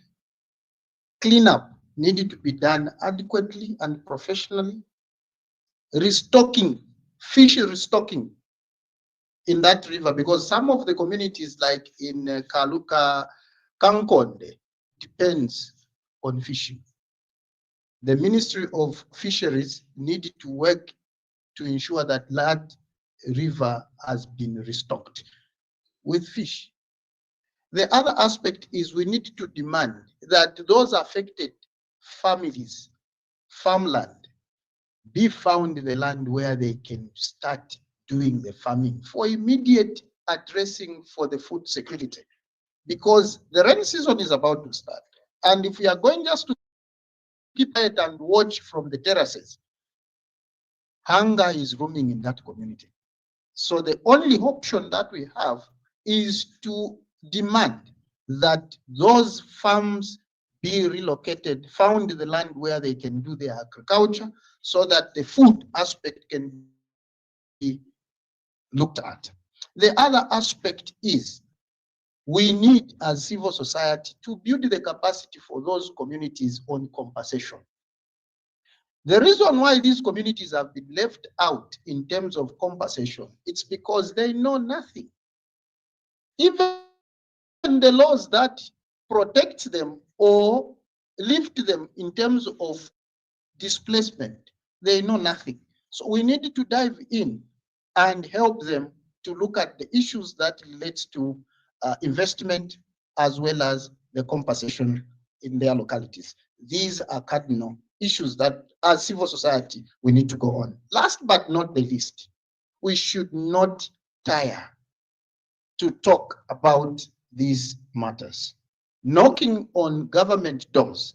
I have been behind bars, Tamika knows, more than 3 times over the same issue. And I'm not going to back out. I'll continue.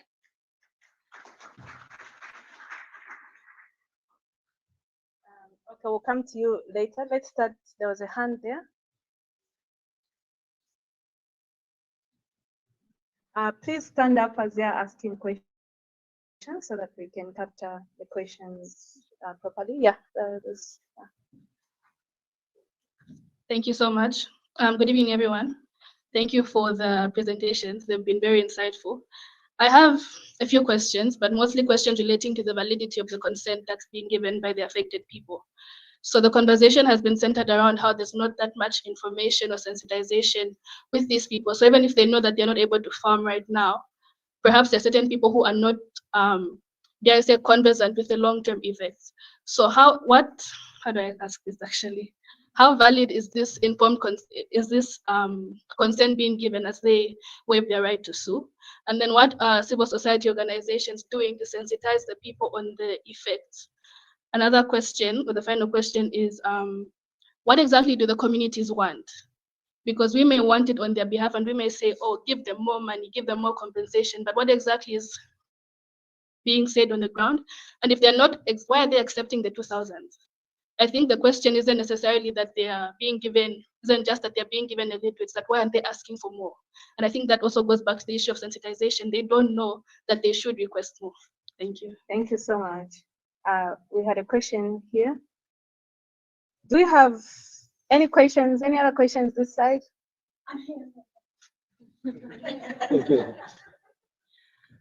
Hi, I also want to echo the sentiments of my colleague here. I applaud your courage. It's not a very easy thing, and I think one of the things that we suffer constantly as Zambians is we're afraid of the boogeyman. This monster that lives under our bed, so we're scared to stand up, we're scared to speak up because we don't know what the consequences will be. And I can imagine that if you are poor and you're vulnerable, it's even worse, you know. I'm curious to know, you spoke about the fact that the communities are being given packets of water. Humanitarian standards demand that there is a human right to water, which I'm asking you to include in your submissions, that there is a human right to water which must be held. It is not justiciable in this country because it's not recognized, but Zambia is a signatory to the International Covenant on Economic and Social Rights. So there is your entry point. Whether they'll come and say blah, blah, blah, but at least get it there. In an everyday, your human rights standard demand minimum 50 to 100 liters of water per day. In an emergency, it demands 15 liters of water within a 500-meter radius. So, and then interesting that you said 3 days, that they bring it every 3 days. You know that in 3 days, that's what it takes for you to be dehydrated to die. So that's probably why they're upholding that minimum standard of 3 days. So you don't die. They just give you enough to keep you alive. So I'd be interested to know, if you haven't found out, find out how many liters are they getting, not just for drinking, but for domestic and household use every day. I think that's very important because that in itself, if they are below the human rights standard, they are abrogating the law. Thank you. Thank you so much. We had a final hand here, and then we'll come back. All right. Thank you very much. My name is Benson Banda from Green Energy. I'm also an environmentalist. My question is that if the same spewage move towards down the Lower Kafue catchment, what is going to happen to those communities that reside on the Lower Kafue catchment? Because I do believe that there are some activities that happen in there. There are different communities. There's even a national park called Lokinva National Park, where we have this famous lechwe. So I wanted to find out like what is going to happen to those communities as well. If it happens that it moves down the catchment to say. Thank you very much. Thank you. Okay, and I think I also have one more question from online. So, Marisa, you addressed the validity of the contract, as well as the some of the things you talked about, the rights to water. And then Charles, you can address the sensitization issue. What is being done to sensitize? Do they know how they're signing, and what information do they have? And then Martin, you can talk about the effects downstream. But please, let's stick to 2 minutes so that we can get more questions. The questions are loaded. So yeah, you said how valid is this concept to waive their right to sue, right? That's a very interesting question, and it's one of the things that are going to be litigated upon. This is what I'm saying. From where we're sitting, consent which is not voluntarily given is no consent at all, because the person does not know what they're signing onto, right? So when you're talking about an agreement, that brings in the issue of coercion and also misrepresentation, which can be used to void a contract, right? So that's the angle that can be taken. Now, as to why these people are accepting this money, first of all, you need to understand where it's very difficult for people to understand if you haven't been to the ground. Luckily, I have been there 4 times and I've spoken to these people, right? So the starting point is when this whole incident happened, one of the first words, I think you were there in that Indaba that was there, one of the first words that came from government, there were 3 ministers there. One of the first words that came was, don't litigate. That was one of the first things that came out, right? Yeah, we were there. Yeah. Now, the issue there is that you have people who are vulnerable, who see, she spoke about the boogeyman. The boogeyman is real. In this case, you have a vulnerable community and you have a high-ranking government official telling you that don't talk to lawyers, don't talk to CSOs, we will handle it.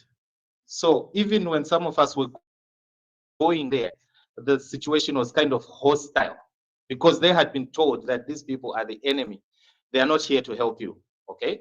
So he said he has been locked up times. People were locked up, lawyers were locked up, activists were locked up. It's wild. So when people who are in a poor society, who do not know what their rights are, at that point, they are desperate. You have to go there to see the desperation. You're being given 4 packets of water every 3 days. 4 packets like this, sachets, 4. Yeah, that's like 2 liters, right? 500 mils each, that's 2 liters, right? And then someone is telling you, and I think we all watch TV here. I think we've seen on ZNBC saying, no, the community is happy and things like that, right? These people don't know what is happening. And because they're being starved of information, no one is telling them the truth. Those who want to tell them the truth are being blocked from going there. So at the end of the day, what can help is for people to know what their rights are, right? And that means that you people who know the rights have to go there and talk to them. So if I ask in this room, how many of us here have been there? Where do you expect them to get that information, right? That is the issue. So people have to put themselves in the firing line and risk being arrested, like him being arrested. Yeah. Yeah, Charles, just pick up on that and talk about sensitization. How can we make sure that these communities are sensitized? Yeah, I think we are all Zambians here, not so. And there's no one who subscribes to say, me, I want to be poor and not work in government, not so. So all of us have a responsibility because we only have one country, not so. This is our country and it doesn't stop anyone from doing the right thing. So from the work that we are doing, that is part of sensitization. From the questions you are asking, mobilizing yourselves, few people, you want to understand what is happening there, meet the people, no one is stopping that. Zambia is a democracy. You can do that. So, but the challenge that is there is that you've heard repeatedly, when people are talking about lack of education, this is not just mere talk. Technically, if you've never been to school, what does that mean? Technically, it means you are dead, but you are alive. That's what it means, because you will not know the danger, not so. Even when you put a signpost on the road to say, don't cross, and if you've never been to school, you will cross. Maybe that's why I see in this country, people cross the road anywhere. This country, I mean, people cross the road anywhere because they don't see danger. Not so. So that explains now what we need to push for as a country. That we need to have, for example, benchmarks as a country that would say, by this period, we would have dealt with illiteracy, for example. Do we have those things? We are hearing things of free education, but what are the benchmarks? How are we going to measure whether we've made progress? And these are the communities we are talking about. So even the NGOs, they are doing their work. They would go and sensitize. The next thing again, another official goes to that place. It has happened in several places where even journalists, the people refuse to speak to us and we have to plead with them that we are not like the other people. But then they are telling you that we've received strict information not to speak to lawyers, not to speak to journalists. It happened. We were doing an interview in Serenge over the issue I mentioned. The next thing, the boogeyman, I don't know whether you would call them boogeyman or whatever. Someone drives in with all these henchmen. Me, I don't have the muscles. The only thing I have is the knowledge and the pen. And this guy says, what are you doing here? I say, you have no right to ask me that unless if what I'm doing is criminal. I have the right to go to any place and conduct my work as long as it is within what is acceptable for this country. So you would have these challenges. And this cannot happen, for example, if you can. So there are radio stations in these communities, but you also have to understand the skills levels in those places to document these kind of stories we are talking about. This is not a story that can be told by telling someone that someone has said this. It also requires you as a journalist gathering information to make sure that you understand the issue better before you can relate to the people. So those are some of the challenges when we are talking about awareness. Yes, some people are doing their best, but they are met also by all these barriers that you would find in the communities, compounded by the illiteracy levels in many of these communities. And we have to address that as a country. Thank you, Charles. Martin, under 1 minute, the impact downstream. He talked about environmental impact for the Kafue Lower and some of the protected animals there, like this ledre. Well, what are the expectations, especially as we approach the rain season? Like I have mentioned, when we had the occurrence, we had fish and crocodiles from Frila down to Chishimba Kambuli's home. You cannot find a crocodile in Kafue River. There is nothing. But the concentration is on where the incident happens, forgetting where the effluent is going. Do not be comfortable as you are seated. Let me provoke you now. Where you are seated, the water that you drink comes from Kafue River. You are not safe. Thank you, Charles. Let me just read out, I think, some of the comments that are coming from the online.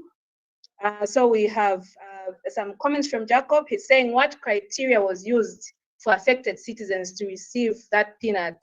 The amount was too little for the disaster. What were the reasons for not acting seriously on this incident by government? We have another comment that's talking about how best is the government trying to improve the standards and solutions for the Kafue River water contamination, and what have they put in place to ensure the safety of the citizens? And then finally, we have a comment from Chisala, a question: has any organization or institution set up a fund to help out these communities? If so, where can they be found? And how can citizens help or offer monetary support to such a fund? So before we respond to this, maybe I'll take 3 more questions. This, I think, will be the last questions. 3 more questions. Okay, we'll have the 3 here. Okay, we'll take the 4th one as well. Hello. Go ahead, you can stand. Give me a question, please, so that it's easier for them to take that. Okay. I'll behave briefly like the sister to the boogeyman. Okay, for the sake of fairness and not to just hit from one side, I personally have not heard enough about what can be done to help build the capacity of the regulators. Some of what has happened is pointing to the fact that the regulators, our regulators, have challenges in monitoring. We can't just sit here and feel as though people didn't want to do their job. We can't pretend that our current system of regulation has maybe suffering some gaps, capacity gaps, not of their own making. Okay, there may be some ideas, for instance, that can be put around to help strengthen our regulation system, things that go beyond the act, but rather to strengthen the operational base. I know I sound pro-government, but sometimes when we have a problem, we must see our role, each and every one of us. So someone has to help to talk about the regulator. I'll give an example. Please, I hope I don't end up in jail. You bring Lunchbox. I get worried when we're still looking at the account 99. It's a good idea on one hand. On the other hand, it has problems and it can affect regulators and other government bodies. They want to do their work. They even make the money. They charge people permits and all that. They get the money and then it goes, all of it, account 99. And how it comes back to them, saying once, yes, no harm intended to the Ministry of Finance. They're doing the best that they can. But some of these things, can we rethink as Zambia? Especially during this decentralization period, we just rethink. Control 99 was a good idea, but today, are we going to continue this? Some of these changes can help regulators be more efficient in responding. You know, maybe Zema wants to respond, but where is the money? Thank you so much. Thank you.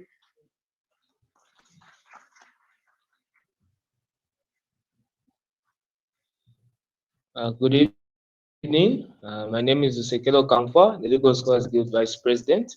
And my question, which is more or less a request as well, is to the panelists, if they plan on doing any collaborative works in relation to what has been talked about here with youth-led organizations, with student bodies and the like, if there'll be any plans in the near future, because we as students, also we as young people are also very much concerned stakeholders, and speaking personally, who as somebody who comes from the Copper Belt as well, this is something that I'm also passionate about, and I'm more than willing with my organization, I'm sure with others, to actually join in this fight and to join in advocating for safer environment, for more accountability in this area. So Thank you so much. Thank you.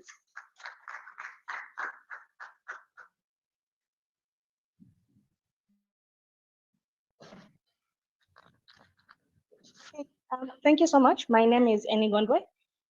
Mine is a concern, but also in form of a contribution. First of all, I would love to say I'm really happy to be in the midst of this conversation.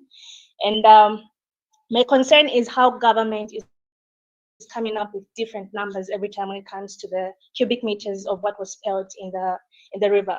So it was 50 million at first, but today I think I read a report where it said it was 58,000, something somewhere there, by Minister Colin Zovu. So that worries me in the sense that we are finding that it's government officials actually that are saying all these things, and in the public eye, it looks like they're in support of senior matters and not the people that are affected. So I would just love to hear maybe someone say on how we can actually involve government, or rather how they can be in one position, or rather on one-sided conversation with the people that are affected. Thank you so much.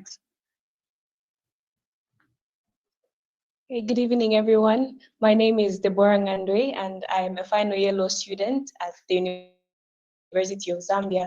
And my contribution and comment to this discussion is, I think we recognize the fact that compliance and enforcement is difficult in a country like ours, because there are various excuses that regulators might give with respect to either funds available to them to carry out assessments and investigations. But I believe that because of the environmental principles that exist with respect to the polluter pays principle and the preventative principle, the spotlight should be on the polluter.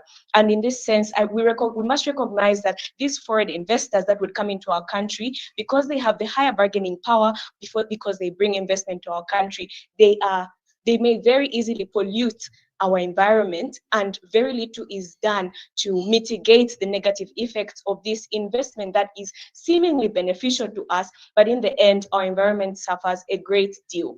And I think despite the conversation we're having about sensitization with these people, the problem then is, despite sensitization, there's very little we can do that can actually prevent whether a mining activity would be that harmful to the environment, because these organizations could do as they please, and accidents would still happen, and there's very little that we might do because of the various circumstances that we have experienced, the lead poisoning in Kafue, the manganese poisoning, and there's various precedent that exists with respect to pollution, not only the air, but water on the Copper Belt, Muflira, where there are mining activities. So I think in this sense, we must recognize that the regulators are failing in their duty, and therefore the spotlight should be put onto these polluters. And we must also acknowledge that litigation in our country is quite tedious and difficult. So there are very few avenues that our citizens would have to seek redress. So then what then would we do to compel these polluters and at least regain our bargaining power as the people of Zambia? Thank you. Thank you so much. Okay, we'll have a final comment. Please make it 1 minute. Yeah. Just to build on what she has said, I'm worried in building on the bargaining power. I know that within our system, one of the things that we do to encourage investment is to reduce the penalty units. And I'm worried about your litigation.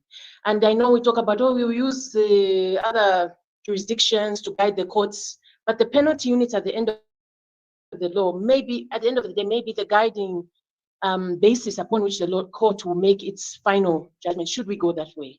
And I'm just wondering, maybe that part of your advocacy should be in strengthening the regulation around penalty units, because you can have a polluter pays principle, but at the end of the day, if I'm only going to pay, what is 400,000 kwacha to a mining conglomerate? It's nothing.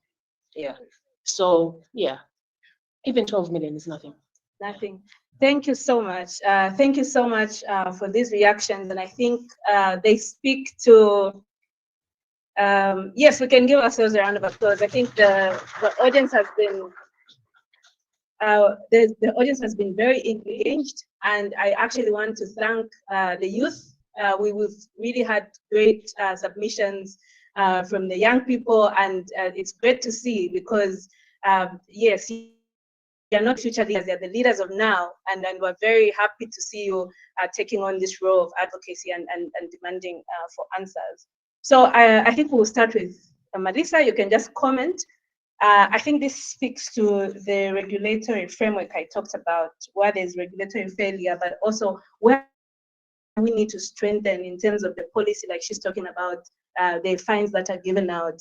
And then also just comment on this issue of the regulatory capacity of enforcement, where you are an advocate in the environmental space. Where do you see the gaps in terms of the regulators for them to be able to enforce the regulations that are already in place? Thank you. First, I'd like to say I'm impressed that we have quite a number of law students here.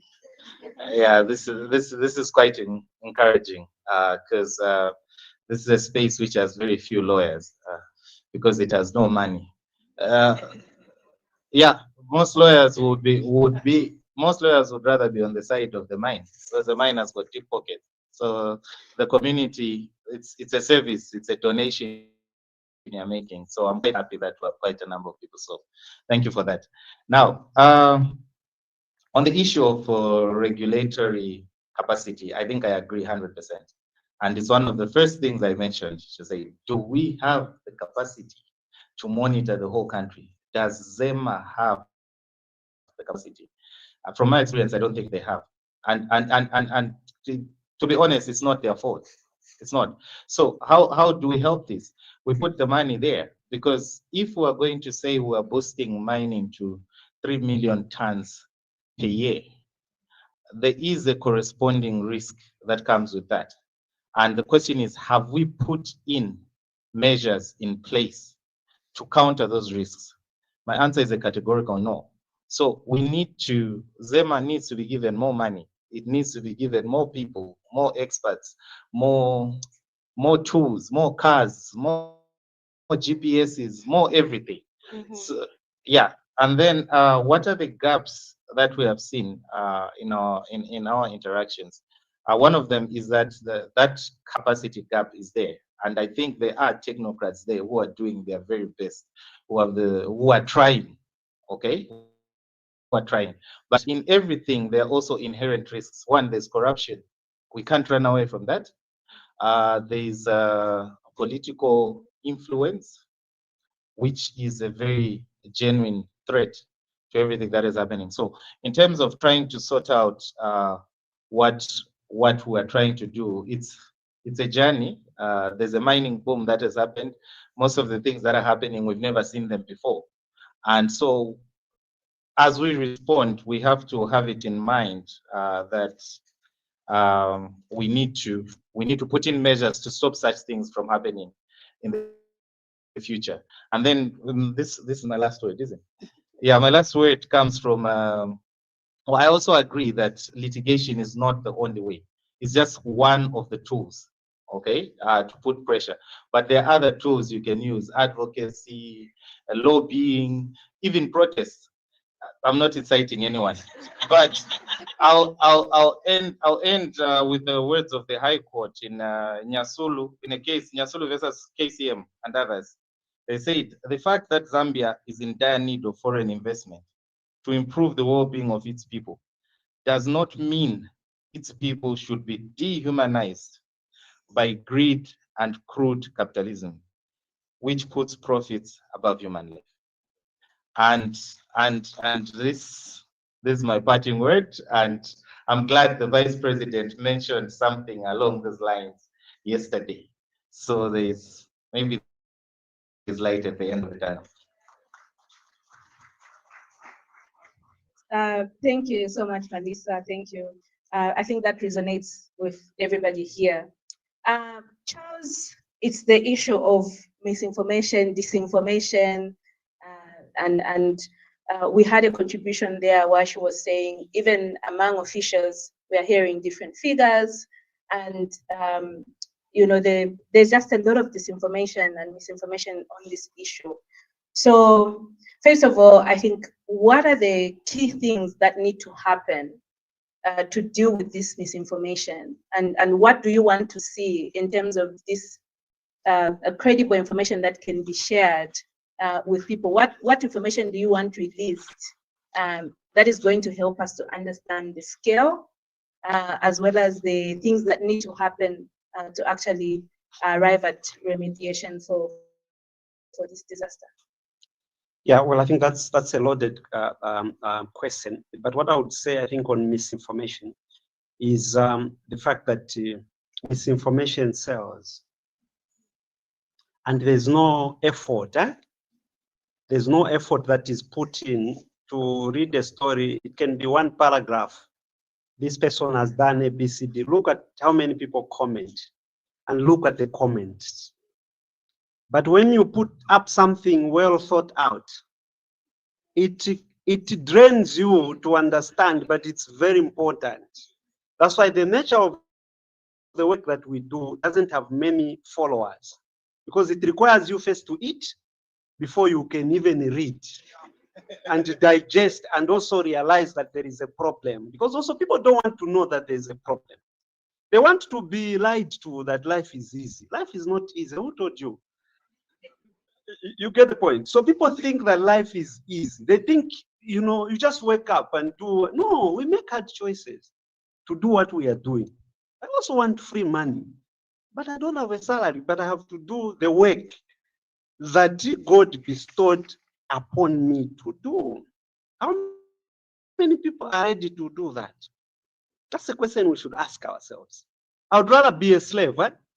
And then everything and lie, someone telling you this is how you should go and report on something very important. And these things happen.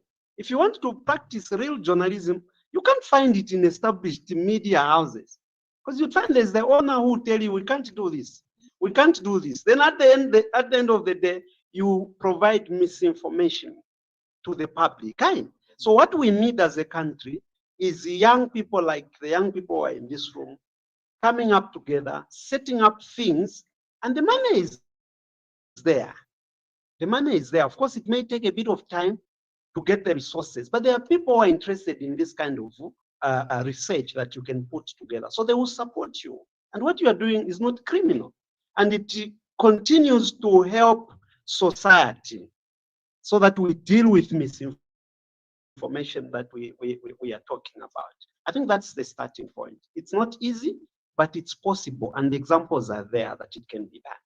Okay, and then we're talking about solutions. If we are talking about solutions with regards to what has happened in Chambishi, is that the compensation should not just end with individuals. Like the case we've been giving as an example, the Brazilian case, part of the money that was paid by these mining companies went to local authorities for continuous cleanup for the next 20 years. But now you are telling me that you can deal with a disaster like this one by giving me 1 kwacha to live for today. You are killing me to die 10 years later. And when I die, you will not know what has killed me. And when you go to the records of the hospital, they'll just say natural cause. You get the point, especially in this country where there's no post-mortem, there's nothing like that. You just go and meet your maker. So even as you try to protect your life sometimes, you may end up losing it for nothing. And that's what we don't realize as Zambians. Let's be remembered for doing something for the country. It's not that our lawyer here wants to do what he's doing, but he knows that it's important and it must be done by someone. But why all of us are afraid? Afraid of what? So you can be afraid, huh? You can be afraid and say, oh, I can't drive on the roads because they're accident. But the vehicle can hit you even when you're walking by the side of the road. You get the point, huh? So this thing, it's not that what he's doing, he wants to put his life on the line. It's because he sees that there's a calling, that God is telling him, look, help the people.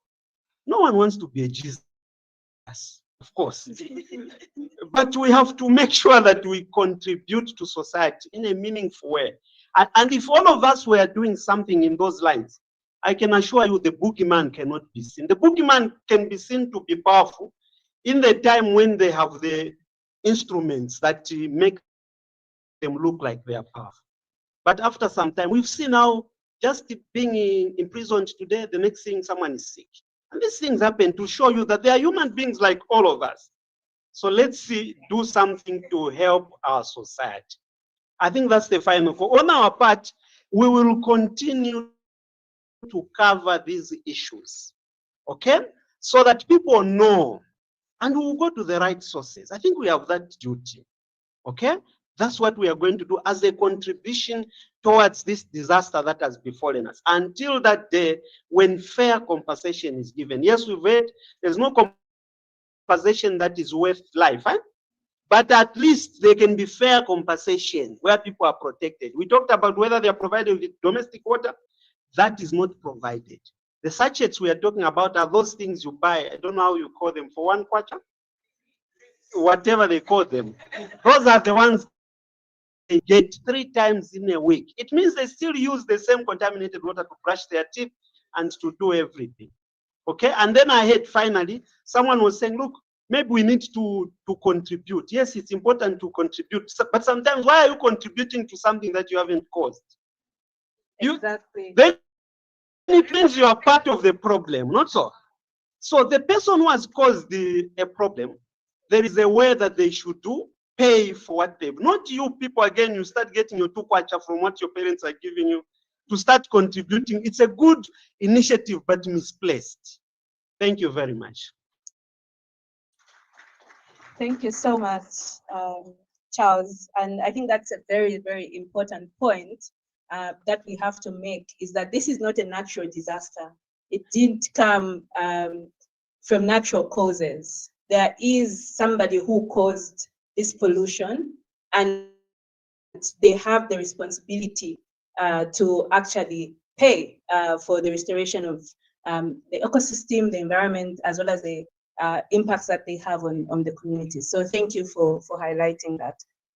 And finally, Martin, I think for you, the question is, what does the community want? Because I think we had a contribution that said, we are speaking on behalf of the community. We don't even know what the community wants. So you are working with the communities on the ground.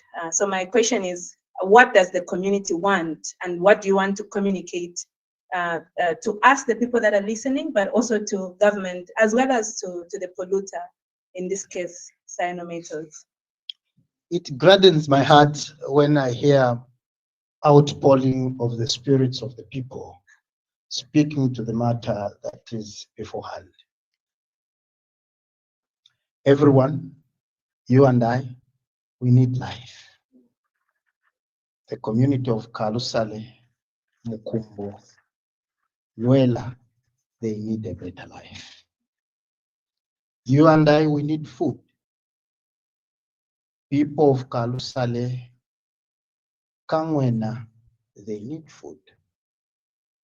The most ultimate thing that we must do is to unite for the better purpose and ensure that the land is provided alternatively where food can be grown again for them to live tomorrow. We need to make sure that we put pressure on the government as well as the polluter, which is Sinomines, to do the right thing. If they have polluted, let them pay for the pollution. Last but not the least, we demand as the community that we need accurate information. What information do we need? The report that has all long overdue being awaited for. We know it is there. Let it come out. The information on what is pertaining on the pollution, it is there. Despite they are telling us, no, the contract was cancelled, we needed, the report is there and the true information is there. What we are asking them, let them give us the true reflection of what is pertaining so that we can safeguard ourselves as they provide alternative land for us to grow crops. Thank you very much.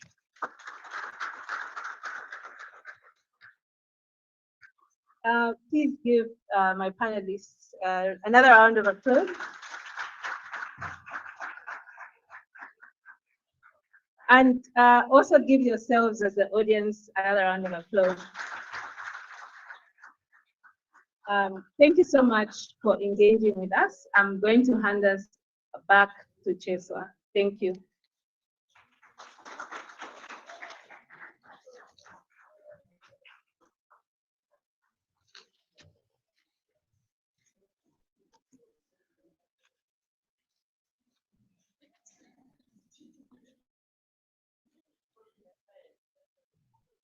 All right, quite an insightful discussion, isn't it?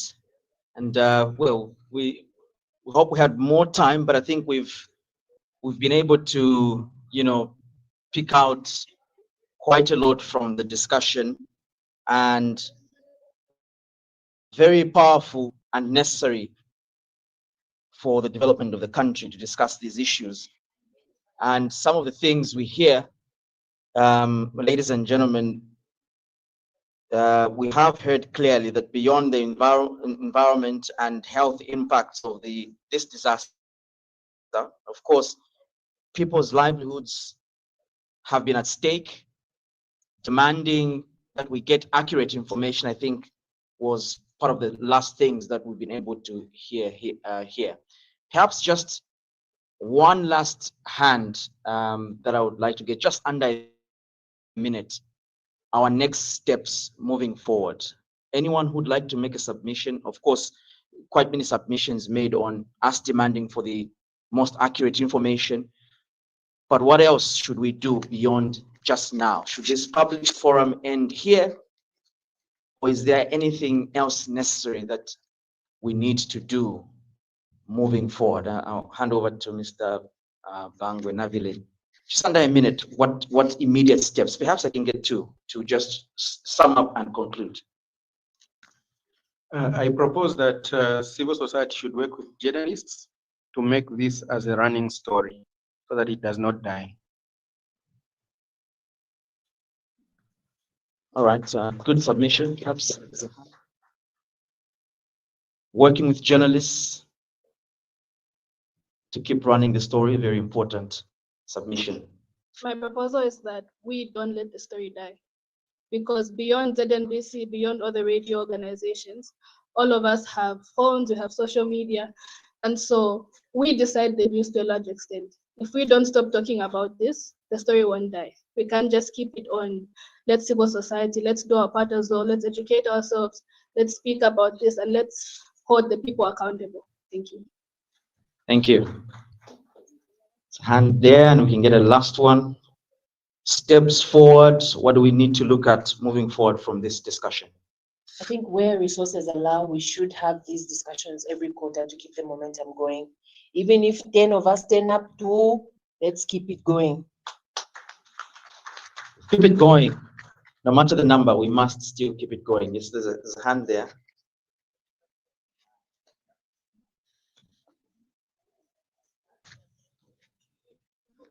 I'm very action-driven in terms of coming up with next steps. So from here, rather than also just going on the aspect of talking, there are various actions each of us can take effect, whether as civil society or other actions. So from the legal fraternity, we need to look at how our current law is in terms of environmental regulation and strengthening it from there. From a civil society aspect, we need to look at, okay, can we sit down together and come up with a plan in terms of how we are going to advocate for government to actually set up actual policy. From the community standpoint, we need to put our heads together to see how best, especially those in the humanitarian, how best can assist those in the affected communities. We need to think from that aspect instead of let's talk more, let's talk more. Let's see what actions can we do. Is it from the legal aspect? Is it from the community aspect? Is it from the advocacy aspect? So from here, let us not just sit down and continue talking. Let's actually say, okay, let's put our heads together and take actual action. Not every time talking and talking. We need to take steps forward as a country. Absolutely. Thank you so much for. Okay, that should be our. We've also got scientists. Can we please have the scientists come in and clean up, help us to clean up? We don't want to lose our people. Thank you. Of course. One point I remember the panelists mentioning, there's no amount of money that can, restore life. I think that's what's most important. But doing the right thing, following the law, keeping regulators accountable, I think matters most. But also, above all, we must look out for more information, more data presented by PRS 365, the Transparency International Zambia, but of course, also our partners, the Zambia Environmental Justice Coalition. Let's look forward to see more public discussions. How further do we engage journalists? How further do we engage members of parliament so we could get much more factual information moving forward? I would like to invite Mr. Gideon Mumba. He's the Executive Director for Know Your Wildlife and Environment Zambia, just to come and wrap up and close closing remarks for us.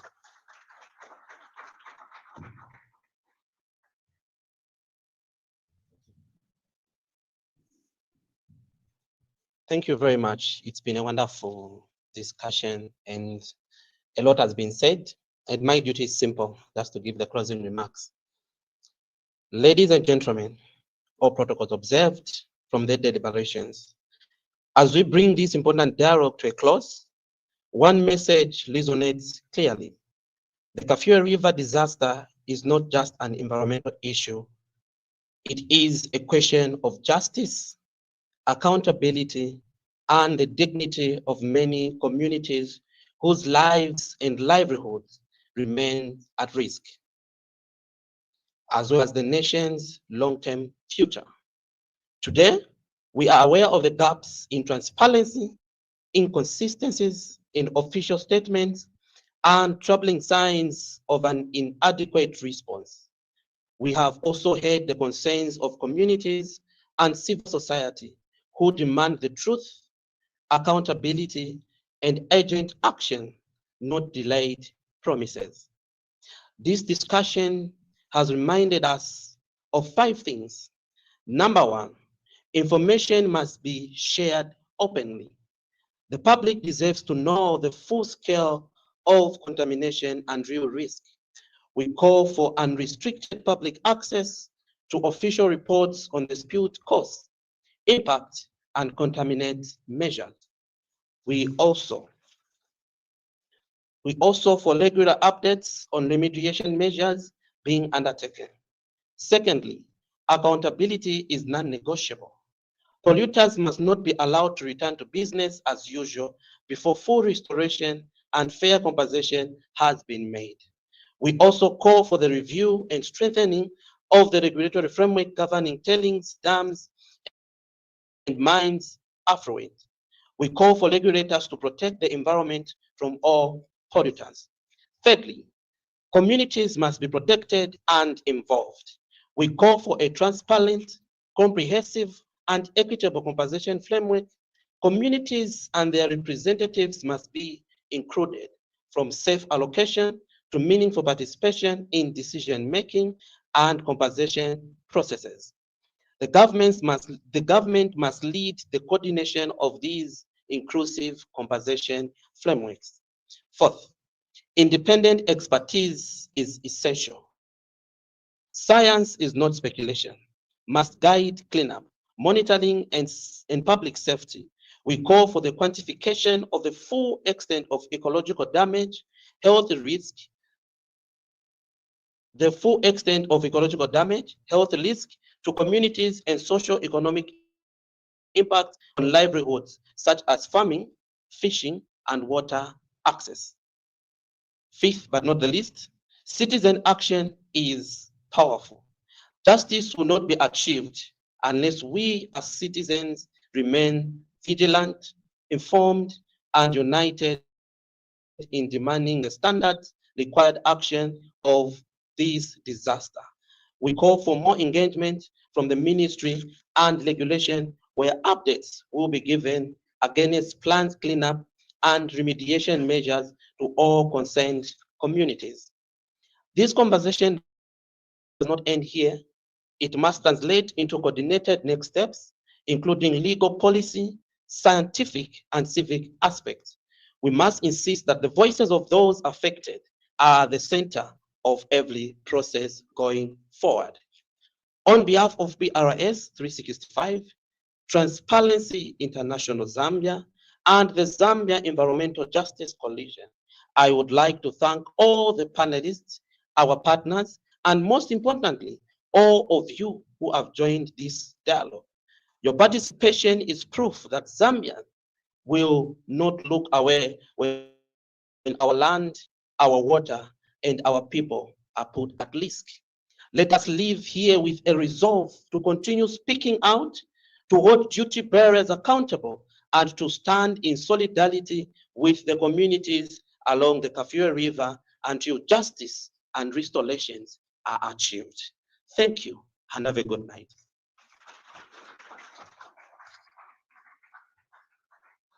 Yes, indeed, ladies and gentlemen, we've come to the end of this amazing public discussion with transparency and accountability. Indeed, that will help us in the social and economic transformation of our country. Can we just give ourselves another round of applause? You've been amazing. We're proud of you, and we wish you the very best. On behalf of our partners, Transparency International Zambia, PRS 365, and the Zambia Environmental Justice Coalition, on behalf of every one of you, our team that have been here doing the video and picture, they've done an amazing job. The organizers of this public discussion, and as far as the moderator, Natasha, and the panelists that we've had here, mine is just to say thank you for making your time to be here. My name is Cheswa Kapasa Peter Jr. Thank you for being here. I'm inviting you for some snacks. Let's network, get a business card, get a number that you don't have, and just know somebody. Who knows? We might just get somewhere from here. Thank you. God bless and good night.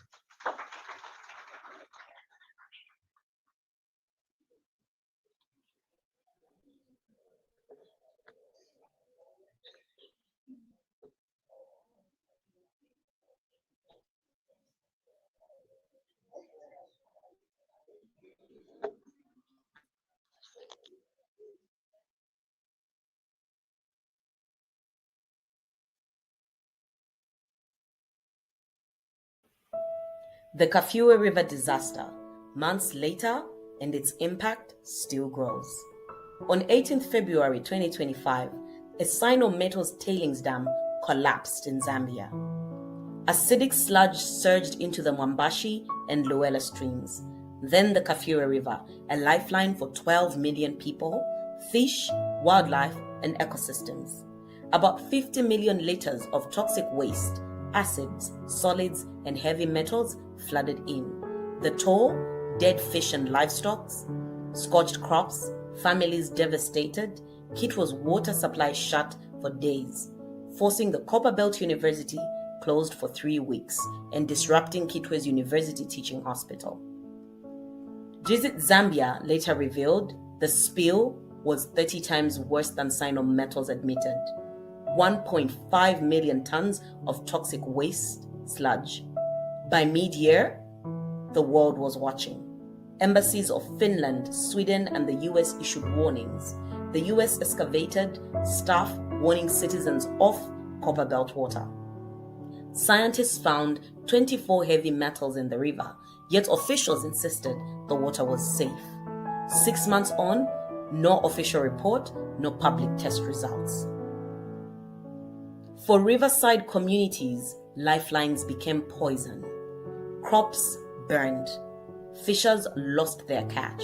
Families left without answers. In March, more than 30 organizations formed the Zambia Environmental Justice Coalition. By June, experts on a PRS panel discussion warned of long-term health effects and poor emergency responses. ZEJC demanded accountability alongside affected community voices. By August, Bloomberg revealed cover-ups. Channel 4 aired a global documentary. The Zambian government announced a 16.2 million compensation plan, yet many families got only 400 kwacha, forced to sign away rights, still no cleanup or restoration plan shared. Currently, lawyers and activists are demanding relocation, medical care, livelihood restoration, an environmental compensation fund for long-term cleanup, enforcement of existing restoration orders. But reality remains. No reports, no charge, no cleanup, little transparency. As rainy season nears, the Kafue River runs heavy with toxins and heavier with unanswered questions. This is not just an environmental disaster. It's a crisis of governance, accountability, and justice. The time to act is now for our river, our health, our people, and Mother Zambia. For more information, visit Transparency International Zambia, PRS 365, and ZEJC.